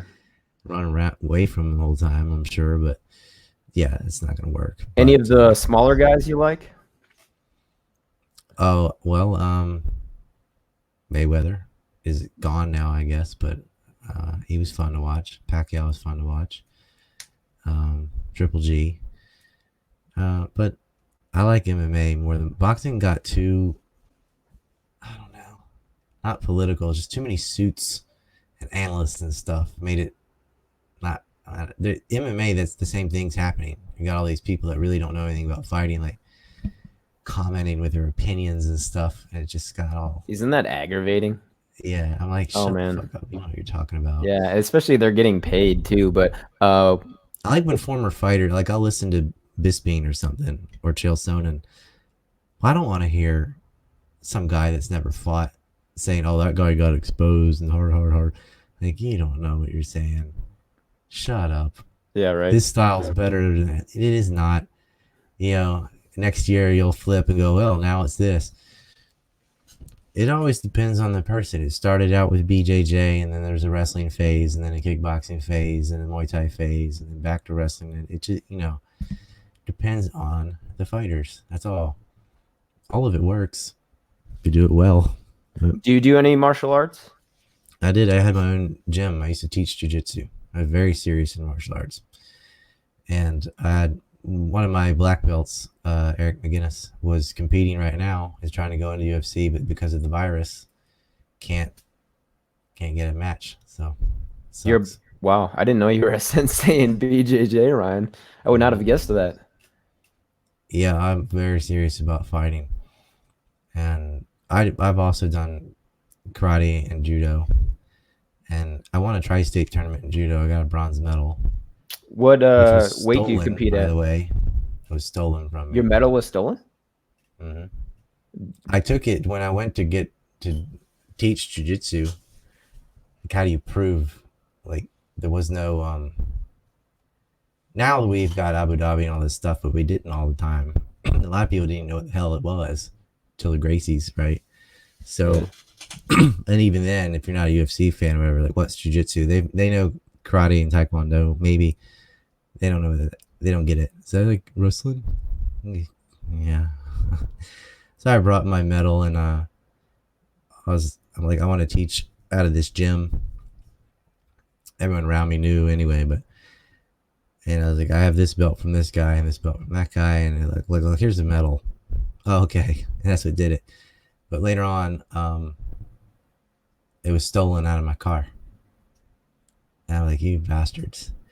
In my old videos on YouTube, you can see it in the background hanging on the wall, like 2006 or 7, like the ones I reposted on my news channel. It's back there. Although a lot of those videos are getting erased. I know the one I did about Tibet, it's in the background.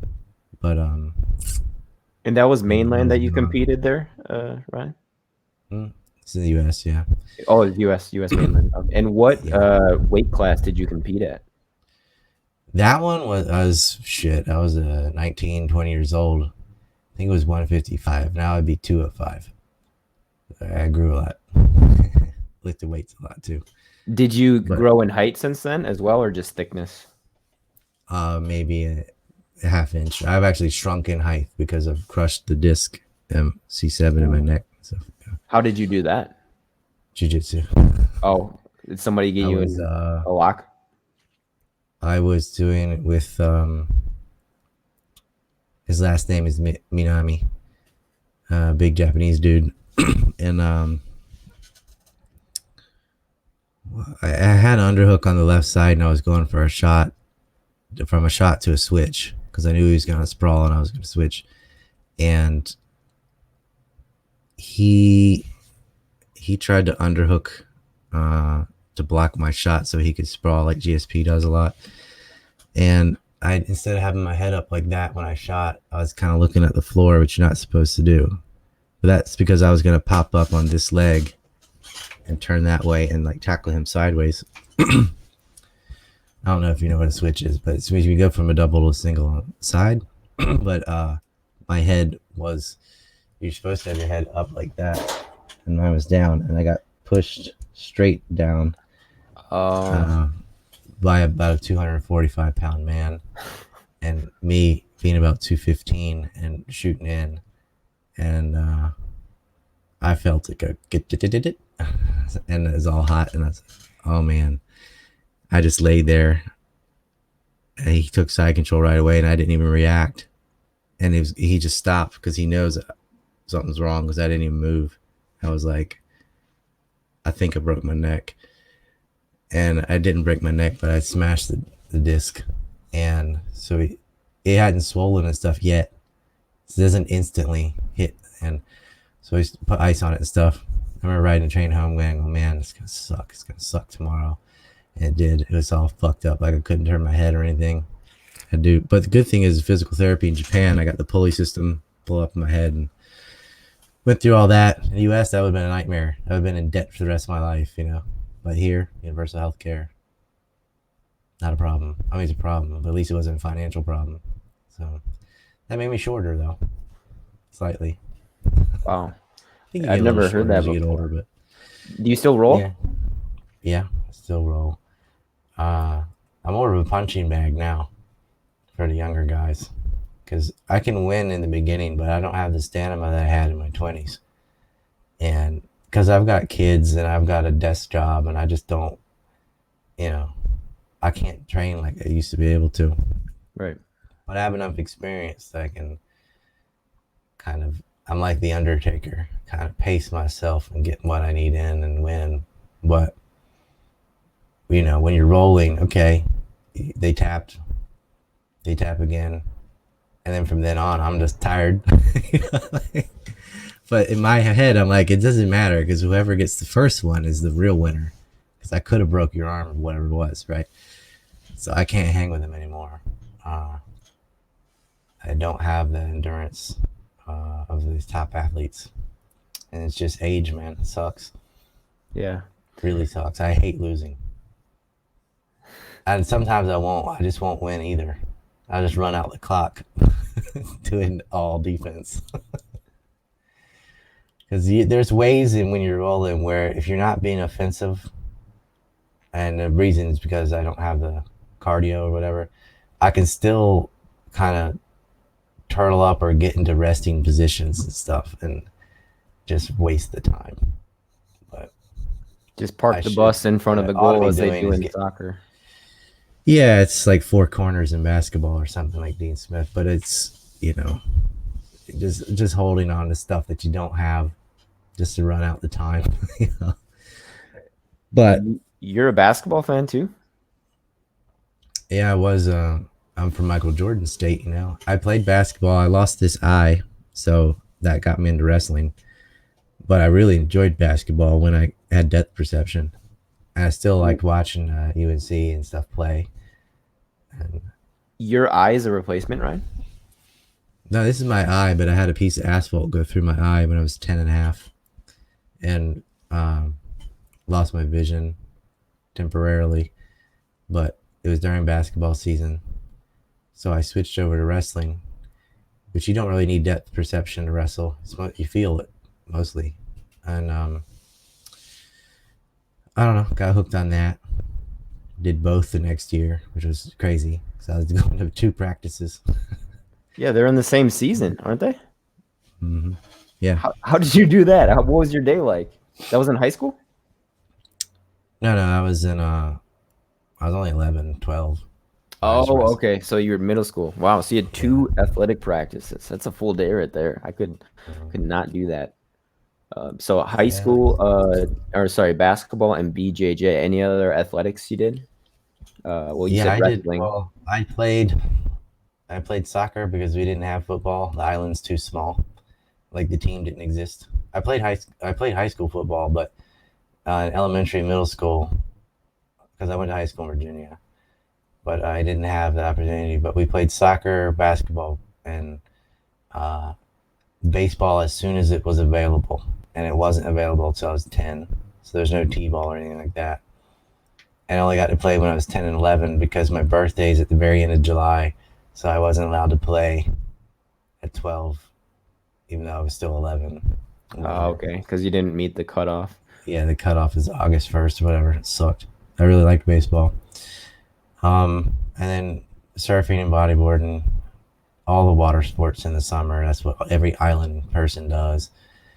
But then in high school, I did football, basketball, and baseball, and I chose basketball over wrestling because I often got disqualified in wrestling from illegal moves and holds and stuff, and I just thought basketball was more fun and was definitely more popular. Like nobody watches wrestling then. It's become more cool now because of UFC, whatever. But no one wrestling, whatever. It was the secondary sport. Basketball was the main sport, so I played basketball. Um, but martial arts is what I really like. Junior year onward from high school, I just did martial arts. I stopped playing all the school sports because I wanted to concentrate on fighting because that's all I ever wanted to do. I only played the other sports because the martial arts weren't available. As soon as Wow. it was available, that's what I did. I always had a heavy bag at home, and my grandfather was a professional boxer, and I learned some punching, and I would kick it, and I'd read books and do what I could on myself, and I would stretch, and I'd watch Van Damme movies and do all these ridiculous stretches and splits and stuff, did all that stuff. And then I didn't get any formal training until I was 16. I would come to Charlottesville with Jim Ennis and practice karate, and then I would go back to Lynchburg where I was at boarding school. And then when I was 17, I moved to Charlottesville so I could do martial arts full time. So I had a little bit of background in wrestling, uh, but then it didn't. It's called Narahate Karate Do, which is sort of Aikido and karate mixed together. And then took judo for Don Tyrell, and my Newaza was really good in judo, and which is where jiu-jitsu comes from. And then started studying jiu-jitsu with Gustavo Machado, who had a school in Virginia Beach at the time, and Vince Bourdin, one of his, I think he was a brown belt at the time, but he would come over and do lessons, and did that in college. Uh, Created a club, and we did our first college competitions between Maryland and Richmond and UVA and William and Mary. And that was the first time they ever had college matches for jiu-jitsu ever. I was the first generation of that. Did that. It was fun. Continued with that, and then I studied with Team Rock in North Carolina a while with Greg Thompson and those guys. Saunders, who now teaches the Gracie School in Hawaii. And then I started my own school in Hatteras, and I taught guys like Eric McGinnis and Michael Carrianis, Stephen Hines. They've won like Naga Nationals and stuff. I'm proud of all those guys. Then I came here with Team Padastra. Started doing judo again too, judo and jiu-jitsu. And then, but now I've got a kickboxing gym right under my house. So I'm thinking get back into that, because I can only do that a few more years, I think. I'm not doing this shit when I'm 50, so. Why is that, Ryan? Or maybe I will, because there's other stuff I want to do. Like I want to make a Kennedy film, and just now, like you said, I'm kind of got that bump from Sean Atwood and others, so I'm more motivated. It's worth my time to do an Epstein movie, or I'm making an interactive map. Actually, I already got the poster made. Not this poster. We got a better one with faces and everything. And I like the interactive map because I don't want to make a poster and then go, oh, now we got to add this person or this business, because it's ongoing. We keep on discovering more and more things. I was just talking to somebody about Leon Black and Bill Gates. They don't need the money. Why are they hanging out with this guy? I know why, but what's their explanation, right? Bill Gates has hundreds of billions of dollars. He doesn't need financing from Epstein, right? Why is he visiting him in person? What's he doing down there? But anyway, more and more will come out on that. So I'm thinking when I get older, I'm eventually going to have to stop martial arts and focus more on sit down stuff, making books and movies. But my kids are interested in it, so I stay interested in it. I did some stick fighting too. I've done every martial art there is. I was a huge fan of Bruce Lee, man. That guy, watching the first Bruce Lee movie, I was like, wow, I want to do that. Sold. And we had Benny the Jet and Chuck Norris, a lot of guys that are either American Indian or half American Indian are doing very well in martial arts. So Chuck Norris is half native? Yeah. Wow, I didn't know that. Yeah, he doesn't look like it because I think his other half is ginger, like super duper white. So, that's mine half too. That's my half of white. Yeah. My dad is actually quite dark for being from Mexico, so that's why I still have some color. Because my mom, you kind of look like a Spaniard. Yeah, like Spanish guy, but yeah. When it's actually my last name. I won't say it, but it's from Spain. Yeah, but even though it's my family's from Mexico, so it's kind of interesting. And the Dawsons are from Ireland, which I learned of your interview with Sean. And when you went there to get your channel reinstated, you got like a welcoming party from the mayor of Dublin, right? Paul, yeah, he he didn't give me that for that reason. It was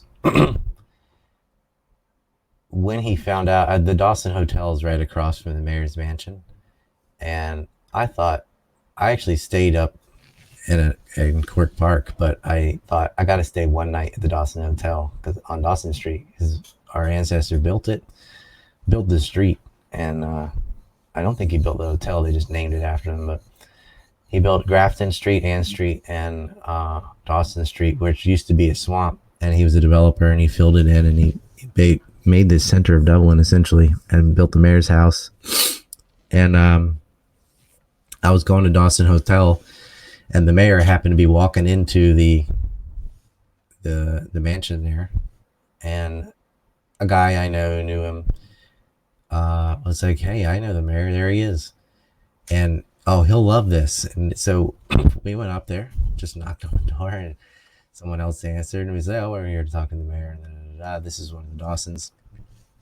And they, oh, all right. So we came in, and I told him our whole history. He knew. He had the plaques in the wall and stuff. They're very serious about their history in Ireland. Very proud. And it was just pretty cool. Like full circle. Actually, I had a box of Japanese chocolates that I gave him as a gift. We had a meeting the next day. We just sort of talked a little bit and then set up a meeting for the next day. Got a full tour of the mansion. It was really awesome. And they actually owe us certain like pounds of sugar per year out of some old agreement. And I was like, he better not like give me all this sugar tomorrow because I don't want it. It's not worth as much as it was back then. But it was, the debt was never paid, and the Dawsons never asked for it. They're like, whatever. But I gave him that chocolate, so technically I fed the mayor. Again. So now he owes you the Choctaw Indians sent supplies and food rations to Ireland while it was suffering under the potato famine. And because an administrator years before to the Trail of Tears was an Irishman and kept relationships with the natives that were moved to Oklahoma. But when they found out what was happening to Ireland, because this guy would give them extra rations and stuff, but when they found out what happened to Ireland, they sent supplies to try and help the Irish. And there's a plaque to the Choctaw on the, if you go into the mayor's house, on the wall on the right side, there it is. And that was like the end of the tour, because we start for this room, go all through it all. There it is, and there's that plaque. And I thought, well, this is fitting too. Let me tell them that story. Are you half Choctaw? Something else, man. I met a senator. I met the mayor. I was treated like a king in Ireland. That's awesome. Like, man, in America, you cannot just go talk to the mayor or a senator. No way. Especially of a huge city like Dublin. Right. The biggest city. But are you Choctaw then? You're no, it was just they're from North Carolina though. So. Oh, okay, gotcha. Excellent. Mm-hmm. Well, that's pretty much all the questions I had for today, Ryan. Let me see if any other pop up. No, I think that was it. Well, I just wanted to thank you for chatting with me, Ryan, because I can tell you're coming from a good place in how you do your work, and I'm definitely going to check it out more. I watched, I think, 2 of your YouTube documentaries, because I know it's a little different edit from what you have on your Patreon, which I haven't checked out yet, but I have seen 2 of your... Because YouTube will remove it. Right, yeah, and you do that on purpose, so you do edit it a little bit, but it's very interesting stuff. I highly recommend people go check out Ryan. Did you see Trump's sinus ball and chain? I haven't seen it yet. That's actually next on my list. Is that on your YouTube channel as well, Ryan? Yeah, it's on there. It is. Okay, yeah. I will check it out. And Ryan has Patreon. He runs his own website, the ANC Report. I'm sorry, ancreport.com, and all other links with Ryan I will put in the description box below. I just want to ask you, Ryan, and I'm not going to edit this out, but why did you agree to talk to me? Why not? Yeah, I like that. Well, if you want to talk again, I would love to, Ryan, because you, I also love history, and you're an expert in this field, and I would love to learn some more from you and chat from you. I'll usually talk to whoever, as long as they're not a kook or a dick. Like, I'll even talk to them, but I'm not going to be polite. Yeah. Somebody started in on it. And you do actually debates on your YouTube channel with people, which I think is so cool, because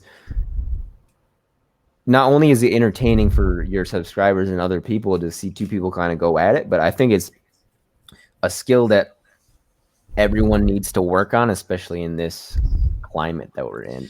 Yeah, people ask me about, like, oh, you own so-and-so in this debate. What'd you do to prepare for that? I'm like, nothing. All I do is tell the truth. That's my strategy. Just get up there and tell the truth. And if I'm wrong, I'm wrong. I don't care. If I'm wrong, then I'll change my mind. To me, that's the whole purpose, is figuring out what happened. That's all that matters. So, and I've asked people to debate the Civil War, the Iraq War, or anti-Zionism, whatever. Sometimes they will. Most of the time they won't. But yeah, that's there's a blood sports era where people just want to see someone get wrecked or whatever. But I don't wreck people by like dogging on their character or whatever. Like Joe Biden, you're a dog faced pony or whatever. I wreck people by just going way over their head and dumping so many facts on them that they just look like they don't know what they're talking about. And it's not on purpose. I'm like, you asked me to debate, and I'm just going to tell you what I know. And if you can't respond to it because don't even you don't really know the subject, that's your fault. Yeah, there was one guy who was, I'm not gonna lie, like unless you have a worthy opponent, up to a certain degree, it's borderline unwatchable. This guy was. I watched it just for a bit of Is that the entertainment. redheaded guy? I can't remember what guy it was, but I was like, dude, I have better things to do, because like if I'm Oh, not I getting know. entertained by it, but it's like he took so long to just say his point. I'm like, dude, already, I'm like, you know that you're about to get wrecked. You know you're out of your league with this debate right now, because otherwise they would just come out and state their point instead of taking forever to get to it. Yeah, some bearded dude did that. And sometimes it takes like a year and a half or so to set up a debate. I'm like, y'all keep this. It just call me. We set this up in like 3 days, right? Yeah, The time zones is the only problem. Willing to talk to whoever, you know. awesome. There's a lot of people like, oh, you fucking racist with your Confederate flag. I'm like, do you want to talk about the Civil War? I'll talk about the Civil War. They don't want to. Hmm. They'll go off on their own and be like, oh, the secession papers mention slavery here and here. And I'm like, do you want to hear the explanation for that? You do? No, you don't. You just like saying that over and over, right? They're not interested in figuring out the truth. They just want to have some. It's like moral indignation with the halo. They want to find something that they can beat their chest about and be like, well, racism's bad. Oh, of course it is. No shit. Slavery's stupid. No one would say otherwise. But they want this very simplistic point of view where, like, we are good because we stopped this very undeniably evil thing. I'm like, that's a cool story, but it doesn't match reality. No wars ever because people are good, ever. It's always government, and they're never doing it because it's the right thing to do or anything like that. Maybe the occupied fight for their existence, and you can say they're on the right. They have noble reasons. Survival is a good reason. So the Palestinians, the American Indians, the Irish that fought the British, that I understand why they're fighting. But what about the people on the offense? This is pure greed. You know? But they never admit that. Whenever we go to war, it's always some excuse to get rid of a dictator, or spread democracy, or some shit. And it's always just corporate interest. I'm actually kind of shocked we haven't mentioned the coronavirus at all yet, Ryan. It's actually probably a testament to your ability to talk about, well, both of our ability to talk about something else. But I have an anticipation, or I don't know if this will happen after this coronavirus thing settles, and whether or not it'll settle in the way that I imagine, I don't know. But it seems absurd to me that this war has been going on in the background for what's it been, like 18 years now, almost 20 years. And I don't know, it seems that most people almost have forgotten about it. And I think the heroin and fentanyl epidemic going on in places like New Jersey is directly related to the war in Afghanistan. And it just, the news, even the war in Syria too, it's still going on too for a long time, more than a decade. And out of sight, out of mind, right? They don't report it. So no one's thinking about what a waste of money it is, what a waste of life it is. Why are we aiding Al Qaeda? Things like that. And with the virus, I think it's a massive overreaction. I mean, where I live, Japan is the second place to be infected. It had under 300 deaths. This is a country of 128 million people, so it's not some small place like Switzerland or something. We've had fewer deaths than they have, actually. It didn't lock anything down. let kids out of school, and we started doing baseball and sumo without a crowd. But all the businesses are open. There's no travel restrictions or anything, unless you're from another country. That was the way to handle it without wrecking the economy. But I feel like a lot of people in the U.S. thought, hell yeah, I can get unemployment plus Trump bucks. Yeah, I'm scared to go outside, keep the lockdown going, because they're having all their leisure time and still getting paid, and they don't have to work. That's part of it. The others who are desperate to work because they need to pay off mortgages and things, and they can't because of the lockdown. It's just, I feel so bad for those people because, yeah, there's a virus, but this isn't smallpox, right? It's basically the flu. Um, and when people try and write that off, you have to understand that the flu killed 70,000 Americans last year. It kills tens of thousands of people. And in Italy, the flu was killing 22,600 people per year since 2013. Right. So, and I think COVID's at around 17 or 18,000. It's not even the flu yet, but it sucks. It's a disease and it's affecting especially the elderly and the obese, like every disease does. But you cannot just stop life over that. Edward Snowden said that the foundations for oppression are being built right now. He's right. What can someone listening to this do, Ryan, to prevent that? Or what can we do? I would suggest number one, like yelling at buildings is useless. So lobbying is the most effective thing. And I know it's not it's like, that's hard. Yeah, it is, but that's what works. Going to DC, setting up a meeting and talking this out. That's what's going to make a difference. And then turn off your TV. That's the first thing you can do. That's all they do is doom porn all day, right? But until things normalize a bit, there's not much people can do because right now some of them can't even go outside in certain cities. They're like zoo animals. I would say just go out anyway, but you know, you got to chip away at it. There's no, well, if we do this, it'll all change. I don't think there are any solutions like that. I focus on ending aid to Israel because I see that as why all these wars in the Middle East happen. That would save us trillions of dollars. But there's many other things we need to do. We've got to break our addiction to war. That's for certain. And economically, we should never allow something like the 2008 bailouts to happen again. They're talking about bailing out hedge fund managers and things like, no way. And prosecutions have to be made in things that already exist, like the Epstein affair. You know, Dershowitz, Prince Andrew, there are people there who are not in hiding, who could be subpoenaed. And there needs to be public support for such a thing. Just trust me, that's going to unravel and a lot bigger than anybody knows. If we can get it in court and get power subpoena. So, supporting things like that, and you've got to support Julian Assange, right? People like from WikiLeaks.